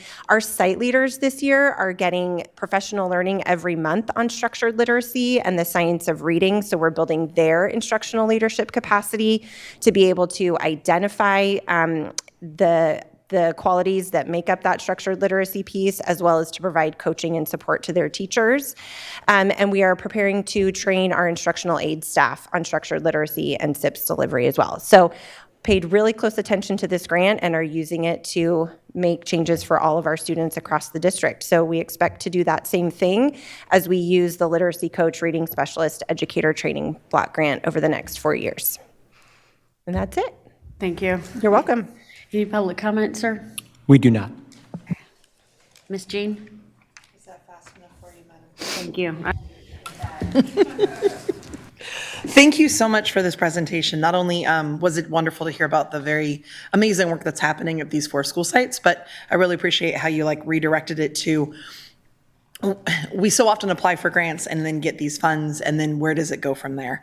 And so I really appreciate the dedicated and strategic and focused approach. Sorry, something's flying around my face. To really think through, we're able to get a grant for these places. What can we learn from its successes to be able to start building it bigger system-wide? So I really appreciate that. I also just wanted to, I love that we're looking at culturally responsive books. I think so often we sometimes forget that the joy of reading comes from getting lost in amazing worlds and experiences and being able to never leave your home but go everywhere. And having so many different cultures and experiences in those books is just vital for our student growth and success. I also just really appreciate that there is a focus on anti-bias and anti-racist and trauma-informed practices, because we know that so many of our students are coming to school with so many realities, and that the last few years of our world have been so hard on all of us. And so just empowering our educators to be even better for our students in all of these ways is so important. So just thank you for all of this work and this presentation. You're welcome. Thank you. Thanks. Tara, you forgot to sing the Reading Rainbow song. You said it all. You just didn't sing it. That was awesome. Okay. So I see no more from my colleagues. I appreciate this presentation.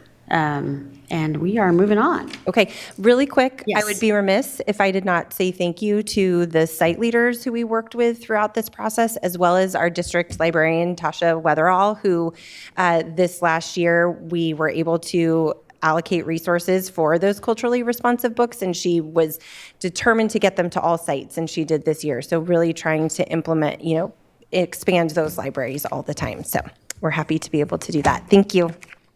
Thank you. Item 9.6, approve resolution 3448, supporting Prop 2. Ms. Jean, it's all yours. All right. I am super excited to bring this resolution forward, even though it's one of those, it's like, you're excited about that. There is a prop on our election, on our ballots coming our way. What, is it this weekend or next week? Yeah, it's coming. Those ballots will be hitting the mail to us.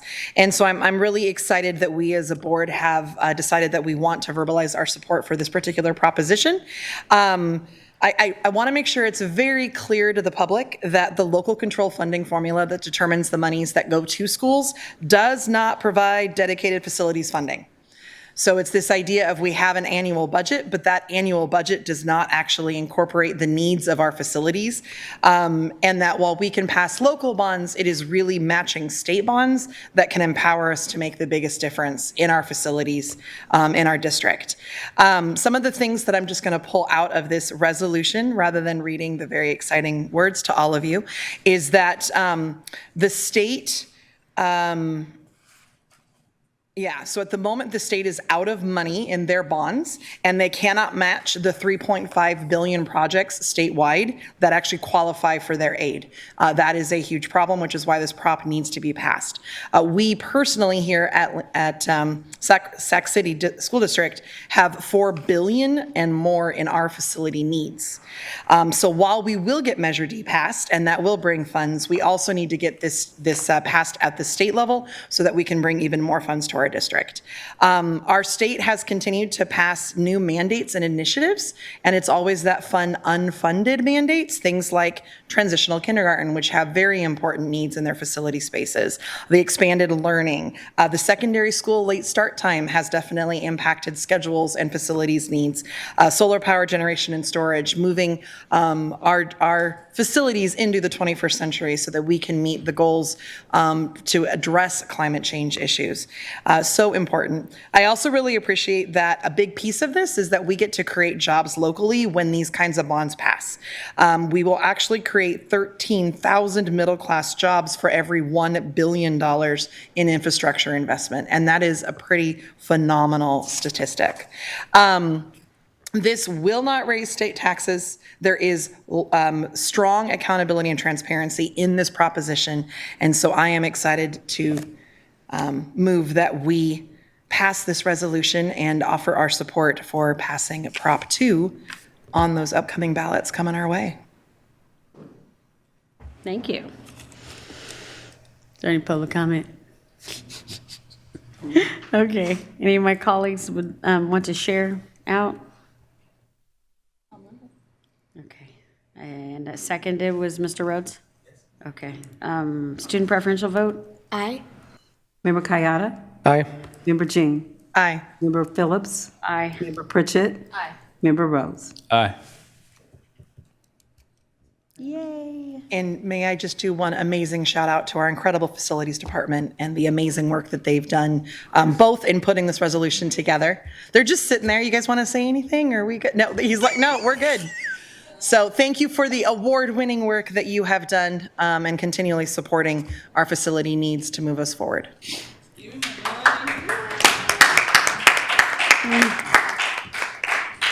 Because you'll always have our golden bell.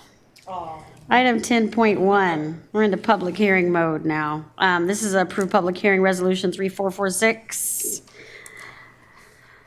Wangberg? Wangberg, thank you.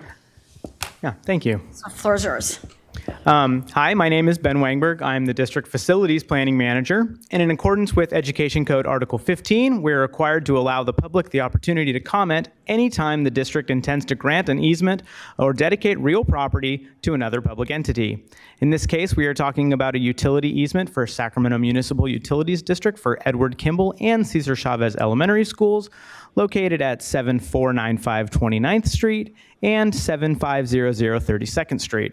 This easement is intended to provide Sacramento Municipal Utility District with the ability to install and maintain electrical power at the newly reconstructed Edward Kimball and Cesar Chavez Elementary Schools. At this time, we would like to hold that public hearing and receive any public comments. This is not a board action item. The resolution will be voted on tonight during the consent agenda item. Thank you, Mr. Wangberg. Do we have any? We do not. Thanks. Sorry. I read your mind. Thanks. Any of my colleagues want to share? No? All right. So just as Mr. Wangberg said, it will be in the consent agenda under item 13.1I. Thank you. Thank you. Item 10.2, authorization for energy service project under some interesting government code sections that we'll hear about. Mr. Ralston, it's yours. 217. Yeah. President Phillips, members of the board, Superintendent Allen, I'm here to ask for your allowance in considering a facilities project, an energy services project using Government Code 4217 that requires a public hearing. This project is part of our equity focus here in facilities, providing safe and, in this case, lit classrooms for our students. The project will replace 34 sites, lighting projects. This is phase 3. We have done already 2 projects, all generally exterior lighting. We are now moving into the classrooms, and we're going to be doing one of our biggest lighting projects. It's a $5 million ask, but this will do the rest of the exterior lights that we have found sites are loving, not only because of the energy savings, but the security that is bringing with some of the different light levels that come. So as especially our custodians at night are seeing a motion, the light brightens up and they know that that may be, especially at 10 o'clock, an area to be more mindful of. Why would it be lit up? Sometimes a cat, but you know, it's providing added benefit than just the energy savings that we're seeing. All of our fixtures that we have come with a 10-year material warranty, so that means that light bulb is 10 years warranted with our contractor. That is something we negotiated. Typically, it is a 2-year warranty. Government Code 4217 is an energy services contract that allows the district to, through analysis, let the board know that the energy savings is higher and is been reasonably established, to make sure that you know that the lack of a procurement process is still done through the analysis, and that the savings is greater if we start sooner than going through a procurement process. Here is that cost. If we were to use a typical design bid build process, the price would be $7.2 million. With our negotiated contract, $5.6 million. SMUD is providing a rebate for this project. It is going to be SMUD's last LED lighting rebate. They've changed their rebate program. Most people have LED lighting. We're almost there. This is our project investment. This shows you maintenance avoidance cost and energy cost avoidance that will show that we are saving by year 10 over the cost of the project. These are the sites, the cost of the site, and the savings by site, and the rebate by site for your information. Next steps, hold a public hearing.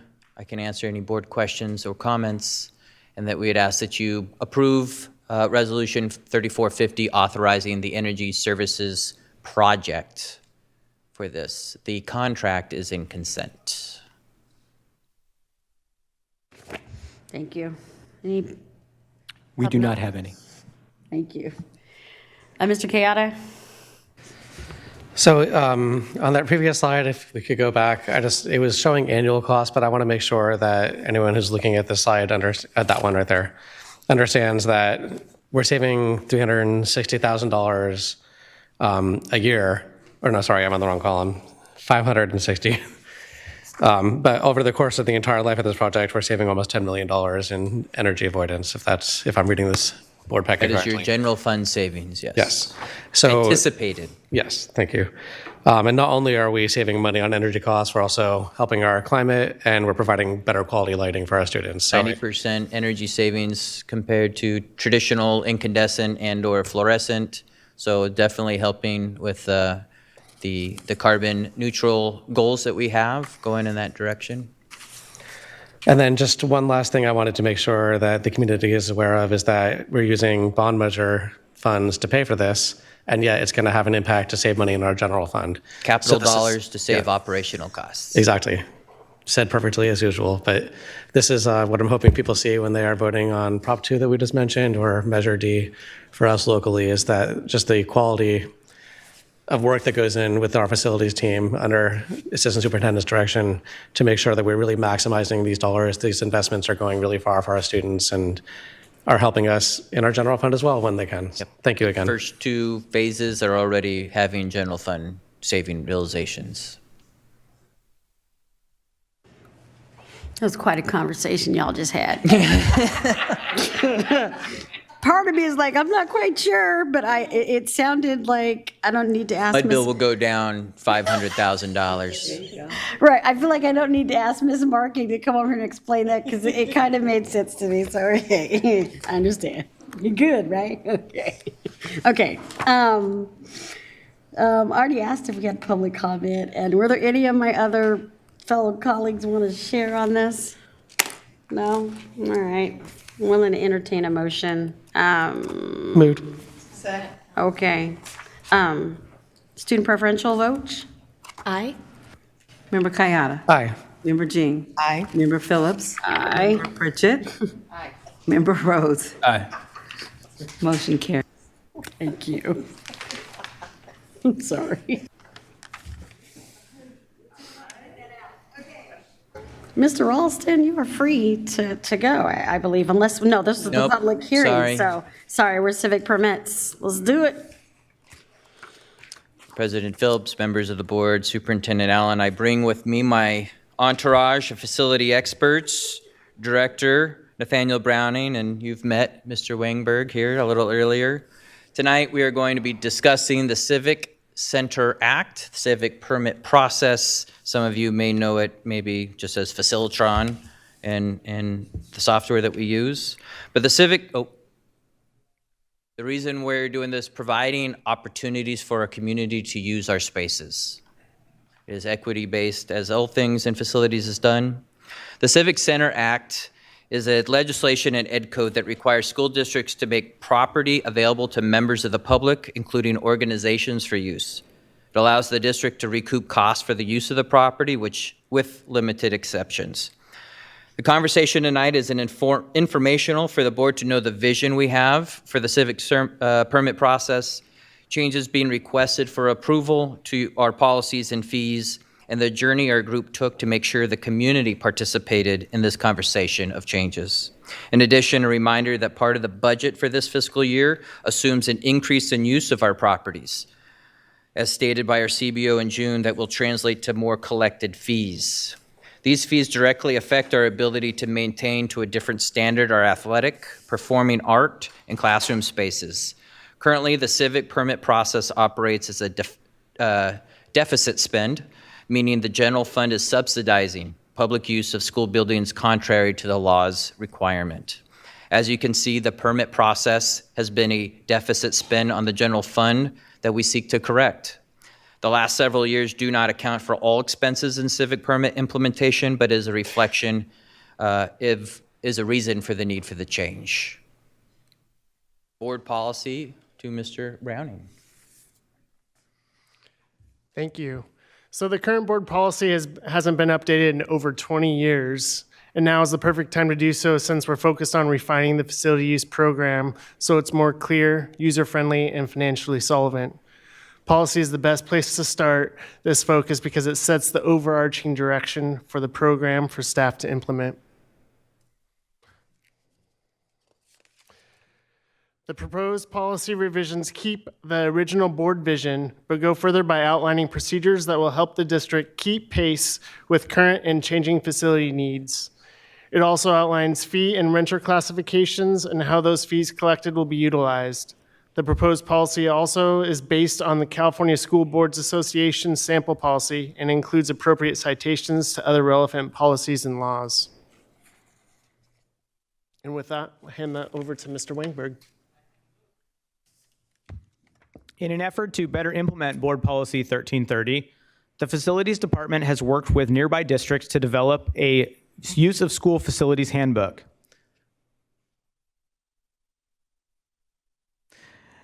Here, you can scan a QR code to be directed to the documents at our district website. The handbook is a more robust procedure guide that better outlines the processes for requesting space at district spaces. It also fleshes out the requirements and costs related to staffing events, and it provides a more comprehensive list of what is and isn't allowed on school sites. The handbook was developed with feedback from permit holders, site staff, and district staff.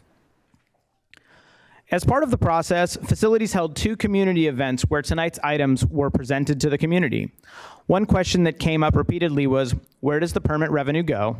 And our goal is to be able to not only cover the costs of permits, but also help fund the maintenance and operations of the district. 2 comments that were repeated were hopes of a more uniform policy from the district and a request to increase how far out into the future permits were able to be placed. Our goal with the handbook is to create that unified policy, and facilities is reviewing the feasibility of extended permit request timeline.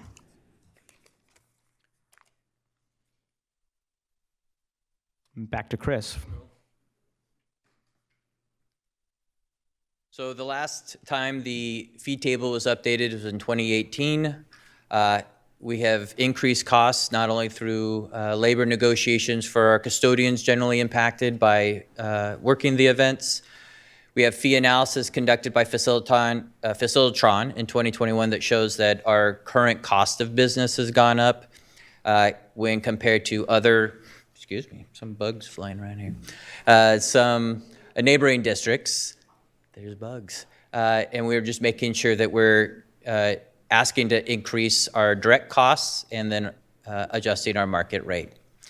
Classification A is generally our nonprofits like our Girl Scouts, neighborhood associations. You'll see that we're generally not making any changes to those groups. By law, they're generally free of use to use our spaces. They're Monday through Fridays in the library when we're already staffed. Classification B may be most of our recreational sports, serving youth in our district and district students, maybe like soccer, Little League, basketball. You'll see also not a lot of change. Those are our biggest users.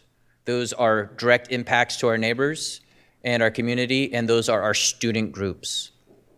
Classification C has no highlights because most of those changes are coming. These would be our adult leagues that are inside of our space. This would be people that private, like AS, I'm losing. An adult sports league. Well, I'm thinking of the name of the basketball, I'm sorry. But generally, if it's a private organization, still serving youth, but they're charging admission, they're charging registration fees, they are a for-profit organization, but still student-led, they would fall into classification C. Classification D also changes to our rates. These are our outside market rate. This could be our performing arts centers used for sympathies and plays for adults. They're charging admission. These could be outside of the district, football clubs that are using our facilities that generally are stadiums. They have lights for our Pop Warners, but they are not district students. So they would pay full market rate. So there is a heavy increase to people that, to organizations that are not generally tied in some fashion to the district, and our student population that are using those rec leagues, city leagues, little leagues, barely any changes at all. What are our next steps? Today's an informational item for you to ask questions. Second board meeting, because we have done a board policy, there is 2 board meetings. The second one, it will be in consent of approving the board policy changes. It will allow us to then notify that the current permit holders that we have had board action and that these pricing increases would start on January 1st. Questions, comments, concerns? Thank you. Do we have any public comment? We do not. Thank you. Ms. Pritchett? Thank you, and thank you for putting this together. It's definitely long overdue. I wish we would have worked on this when we had the facilities committee. That definitely is a great thing. I do have some questions. I know that there's a lot of growing pains when we put out new stuff like this with our leagues, right? Especially like the youth leagues that use our premises, or any other type that use our like cafeterias and such. But I know that you had said that you had done, I know you did 2 community meetings, right? Can you tell me like how many people attended those community meetings, and also how did we put out the notification to all of our groups to let them know these community meetings were taking place? So we had JFK, 7 groups showed up. And at Rosemont, we had 1 group show up. They were notified through our mailing list of everybody that's ever put in a permit. It went out 2 weeks ahead of time. It went out at the same time the board was notified that we were having the events. We get questions every day, so we generally also have been collecting that over time. Has been let us know that a lot of those comments and lessons learned over the last couple of years, especially coming out of COVID, things felt a little differently on how we use our facilities. All those comments were kind of put in. You'll see that in the handbook, but we did receive 8 people to show up to the community question time. Okay. I'm a little concerned that only one person showed up at the Rosemont one. In terms of the insurance requirements, I know there's been a lot of talk about some of our programs here at Sac City and the insurance that we're asking for them. How is these insurance prices are different from what we had been charging before, or is there any difference? Our insurance is uniform throughout the Okay, district. so that didn't change. Okay, No. and then on page 14 under the prohibited activities, one of them was yard sales other than PTA. Can we add boosters as well? We would probably classify a booster as part of the school and the PTA, so they'd have the same rights to the permit. Can you just add the word boosters so it's clear when this goes out and we don't have to make changes later? Sure. And then on here about the rap, rock, and pop concerts, I'm sure that's probably been something before, but oftentimes we have student bands or teacher bands that often put on concerts after school and that are not part of like a class. How is that affected in this? It would depend on how they're organized as a group to probably best answer that question. If they're not part of a school club, they would probably fit in category B. They would have to have some level of organization because they would still have to provide insurance then if they're not run through the school district. Okay. But if it was through like a boosters or whatnot, then If the that would be boosters under were B. hosting the event, then it would run, the boosters would be the permit holder and provide the insurance. Okay. And that's pretty typical. Okay, all right. I think that's my only questions. I really appreciate all this work. I know that you guys are probably going to get a lot of questions as the teams and such are starting to ramp up. I know if you mailed out stuff, oftentimes it goes to an address that may be a volunteer that's not even volunteering anymore, right? And then as they start ramping up, you're going to start getting a lot of questions. So I'd be interested in getting an update as things go by of like, is it working for them? Or is it working for us? Sure. Okay, thank you. Thanks, Member Jean. Just wanted to say thank you for also including employees, personnel. Just looking at like, our janitors work so hard to keep our campuses clean, and so often they are doing work that it's not just maintaining cleaning, it's repairing and whatnot. And so just making sure that they are compensated and that they're being thought of. I also noticed that like a very small little thing, but looking at cafeteria and that they are there in a supervisory capacity only, meaning you did not hire somebody to cook for you. And I really just appreciate the care for not only the facilities and taking care of those, but for the staff that work so hard on that. So thank you. Appreciate it. And great handbook. It feels very clear and very direct. So great work. Thank you. Mr. Kayada? I'd like to thank staff for really being deliberate and making sure we tried to get feedback. I know you all probably already know most of what people's concerns are because they contact you all the time. And Facilitron is pretty good at tracking a lot of that as well. But to have these outreach groups, I went to the one at Kennedy, granted, 7 groups is not maybe as many as we'd like to see, but I think we had a really productive conversation. I want to thank Mr. Wangberg, for really leading that in a way that we really learned a lot. And we learned a lot about the needs of hot foods as well. So I'm hoping, I know that we're going to be ready for that question as well. Ironically, when we were having that meeting, something that came up was, as we were in this room that can be used for facilities for, outside groups, we had lights flickering. And we talked about how expensive those lights are to replace. And when we're using our general fund to subsidize this, it's hard for us to justify big investments like that. But if this program is able to sustain itself, we can have better facilities for community groups, but also better facilities for our students. So it really works well. And I also just wanted to, I lost my note, I'm so sorry.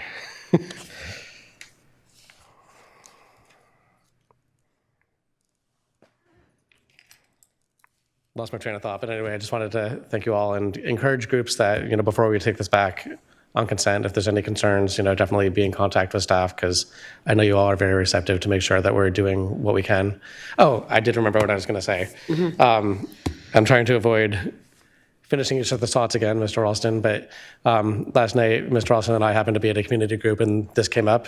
If you could share a little bit about kind of maybe a renewed vision for what we envision our our civic spaces to be used for other than academic uses? Sure. So part of the bond program and our redesign of our schools and just the efforts that Nathaniel and Ben put in is making sure that our neighbors are able to use their schools. They shouldn't be places that they're locked up and closed. We do want a permit. We want some controlled ability into it, but we're putting walking tracks at our elementary schools now. We're encouraging our neighbors to come in and be part of the school community after hours. So we're also inviting, like when we were at the member, we would love to have those neighborhood associations being in their neighborhood, having that meeting. There's no better place than a school. It's in the neighborhood.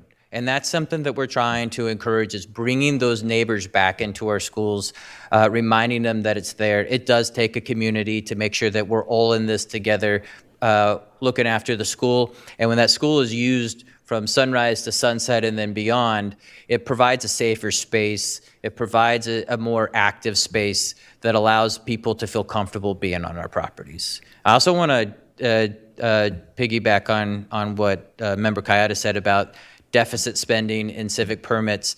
This is a program that I did at San Juan with Mr. Camarda, and we went through the same kind of process, changing it from a deficit spend account when we started. When I left San Juan, maintenance was given $400,000 a year because of the changes we made to just following a process. We didn't change the process, we just started following a process. We adjusted our fees to make sure we were actually paying our custodians the right amount of money. And those changes in those maintenance, we're buying scoreboards, we're able to start replacing scoreboards. For our fields, we're buying the infield mix for a baseball and softball field that our community used to have to pay for and kind of do on their own. That's where the permit money, when they go, where does it go? It's going back into the spaces that they're using. We had enhanced field maintenance. We had enhanced gym taking care of, our performing arts center. The lights were being replaced. We could upgrade the controls in audio and video. That's where this money is going.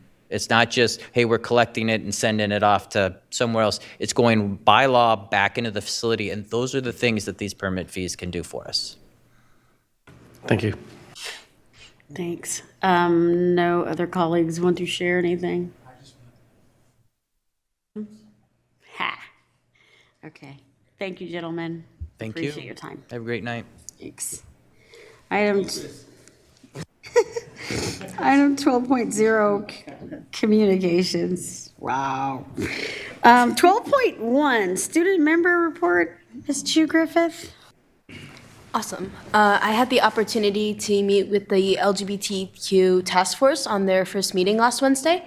They outlined their goals for the year, and then we also heard updates from community stakeholders and partners. And I would just like to uplift and thank LGBTQ support service staff and all the work they've been doing to make this task force really comprehensive, and also just invite any of my fellow board members to go in the future. I believe the meetings are every month on Wednesdays. Okay. And then I would just like to uplift an issue that I have heard kind of echoed from both my peers and teachers in my school and across the district, and that's just access to different websites on school technology, specifically the Chromebooks, and on school Wi-Fi, I think particularly as well.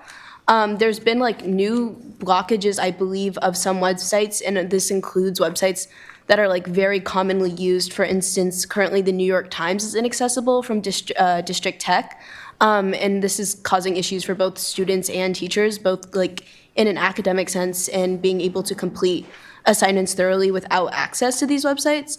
Other websites such as Quizlet, which is a popular website used to make online flashcards and study sets, has also been blocked. And I know that tech services definitely has a lot on their plate right now. There's tens of thousands of Chromebooks in our district. However, I'd be very interested in helping to smooth out these kinks in our technology, because right now I believe it's hindering student learning, and I think we really need to address this as soon as possible in order to make our technology more beneficial and more usable for all students. Why, thank you. Sorry, superintendent's report. Go ahead. Thank you, President Phillips. I'd like to begin my remarks tonight with a huge congratulations to our West Campus community of teachers, administrators, and students. West Campus High School was named a National Blue Ribbon School by the U.S. Department of Education. Yes. The national recognition is a testament to the exemplary and transformative work being performed by the students and staff at West Campus every day. West Campus has built a culture of success based on a foundation that combines rigorous academic standards, a dedicated staff, and a safe and caring environment, and a commitment to lifelong learning. Congratulations, West Campus. On the topic of celebrations, I would like to invite you all to our In It to Win It community fair this Saturday to celebrate the importance of school attendance from 10 to 1 p.m. at Leonardo K-8 school. Last month, we kicked off an Attendance Awareness Month by announcing our championship belt. Do we have it somewhere, Brian? It's actually upstairs. I did not want to drop the surprise tonight. I thought we should wait for Okay. Saturday. Okay. Yeah. Well, it is, I've seen it. It is an incredibly cool belt, a championship belt. And our students and schools they are competing for. So we haven't announced it, as Brian has said, the winner yet, because there is some tough competition, as we have had a great start to the school year district-wide. This event is free for families and is an opportunity to meet representatives from our community partners, Sac City departments, including our HR recruiters, who will be there to share more information and opportunities as to how they can join our wonderful team. There will be student performances from NorCal School of the Arts. If you haven't seen that, you're in for a treat. The C.K. McClatchy Dance Team and the Rosemont High Band. There will also be free food, thanks to our central kitchen. Another big event is happening in our district on Saturday, October 19th at Hiram Johnson High School. This event is free for everyone. It's a wonderful opportunity for students and families to meet representatives from colleges across the country, learn about new trades, careers, and connect with potential employers, including the City of Sacramento. Please make sure your students take advantage of this opportunity to discover possibilities that await them after they graduate from Sac City Unified. Again, this event is Saturday, October 19th at Hiram Johnson High School. Finally, career trades like cooking, which I'm not very good at, however, can be incredible opportunities for our students. And I'd like to highlight the Central Kitchen team for representing our district at this year's Farm to Fork Festival in downtown Sacramento. Our Central Kitchen team is doing incredible work, as you heard earlier, to elevate our school meals for students and families. And finally, I'd also like to congratulate the winners of the Food Literacy Center's Veggie of the Year. According to our Leotata Floyd 5th and 6th graders, the veggie of the year is the potato. So I would like to congratulate Chef Aiden and Dennis of Team Potato. Thank you.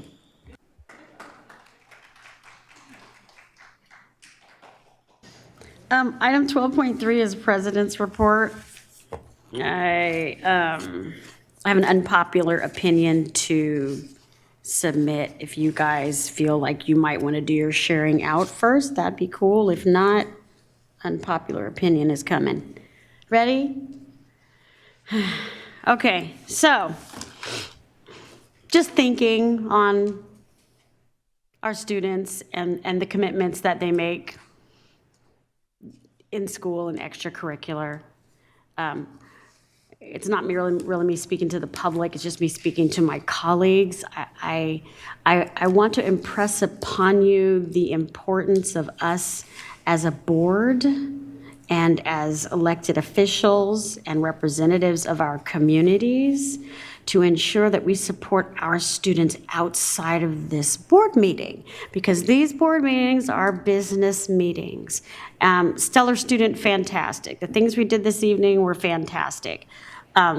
If we're gonna have children students on our agenda. When we go to adopt the agenda, feel free to chime in and let's move those kids up to the front so they're not sitting there yawning. I'm tired, but I know the babies are tired and they probably have not had dinner or any kind of respite since getting out of school. So I do have my deeper feelings as to why I'm not necessarily a fan of students coming before us to perform, because I worry about the extra effort that they may have to put in to performances and planning and a lot of things that happen for them to come here.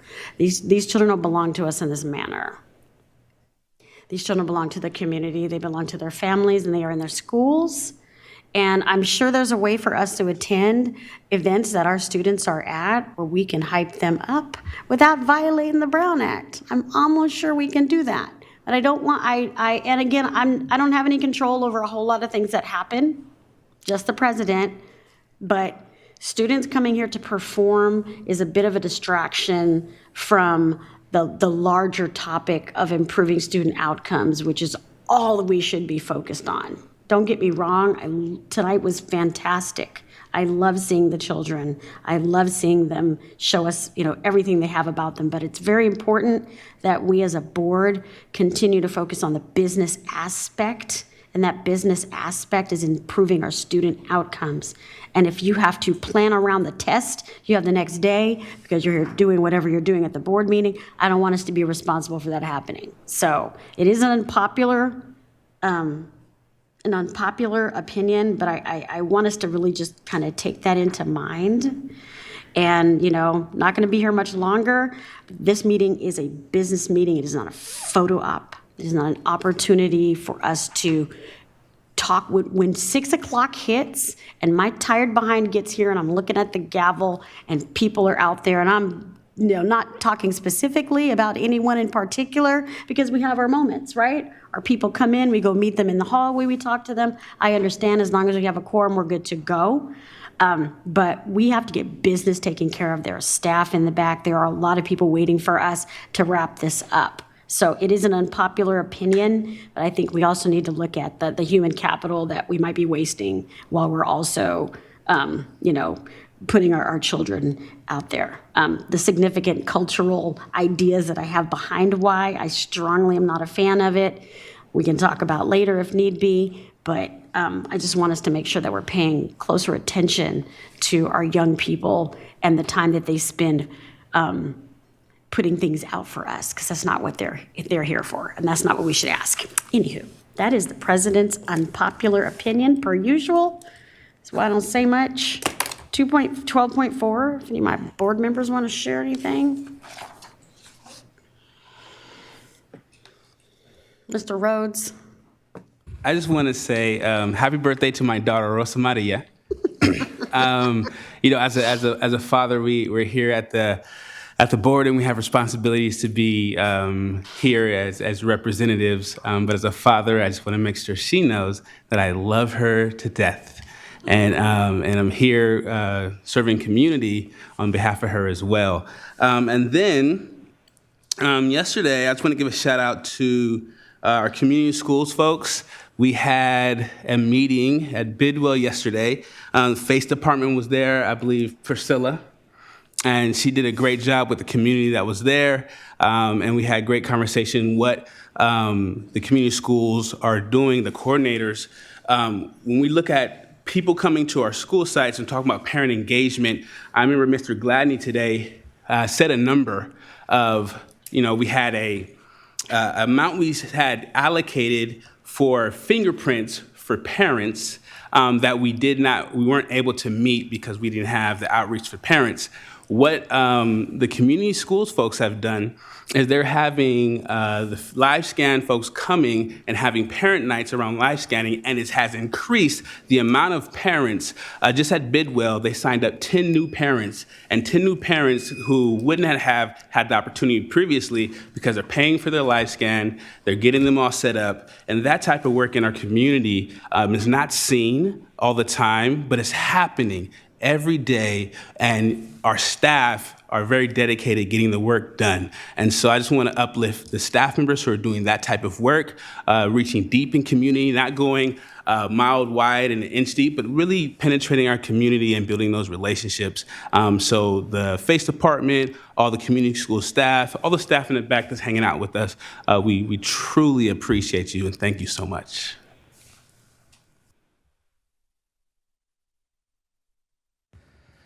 So I wanted to acknowledge what Member Rhodes mentioned about the fingerprinting at Bidwell. My wife actually happened to be there playing at Chavez Park next door while it was happening. And the family she was hanging out with, they were over there getting fingerprinted. So, and I know this is a conversation Superintendent Allen and I have had, and it's on my agenda for our meeting tomorrow, but I'm really excited about doing what we can to support that. And that actually goes with kind of one of my joys for this week was yesterday I got to attend a field trip with my daughter's second grade class from Pony Express, and we went out to the Harris Center in Folsom Lake College. It was schools from all over the area, and one of our teachers was able to find a grant for this to get all the kids to go out there and watch Rumpelstiltskin. It's just, that's the joy that I want to bring to our kids and make sure that this is available for all the kids in our district, and that we're doing what we can to support it. And then finally, kind of in line with some of the few comments I made tonight, ballots are coming soon. When you see Measure D, if you have any questions, definitely reach out to your board member, reach out to anyone in this district who can have the answers for you and make sure you learn how important it is. It's interesting, we have some good flyers up here on the backdrop about what we do and what we stand for as a district. You look at a lot of districts throughout the state, and what they have is a featured Golden Bell Award from the School Boards Association. And we actually have a Golden Bell for our Facilities Master Plan and Equity Index, which is directly being spent with these bond monies. So I really hope people recognize that, I know there's comments in the news about how we're handling our finances, and we've got an amazing plan led by Janae Marking that we're embarking on. But in terms of facilities, really it's a slam dunk. We invest our money so well, and we invest in our communities and our students, and really just make sure you take a good look. And that's it for me. No one else has a delayed button hit for sharing? All right, let's go. Item 13.0, consent agenda. Second. Wow. Student preferential vote? No. Aye. Wow, that was really fast, you guys. Not need to press the button. No. Want me to roll call? Yeah, I think I said student preferential vote, right? You did. Sorry. Member Kayada. Aye. Member Jean. Aye. Member Phillips. Yep. Member Pritchett. Aye. Member Rose. Aye. Item. Okay. That's a good thing. Item 14.0, I'm going to read it faster than I usually do tonight. October 24th, 2024, 5 p.m. closed session. 6 p.m. open session. 5735 47th Avenue. I'm reading it slow because I need to. Community room. November 7, 2024, 5 p.m. closed session. 6 p.m. open session. Cerna Center, 5735 47th Avenue. Item 15.0. I will move to adjourn. All in favor? All right. Have a good evening, y'all.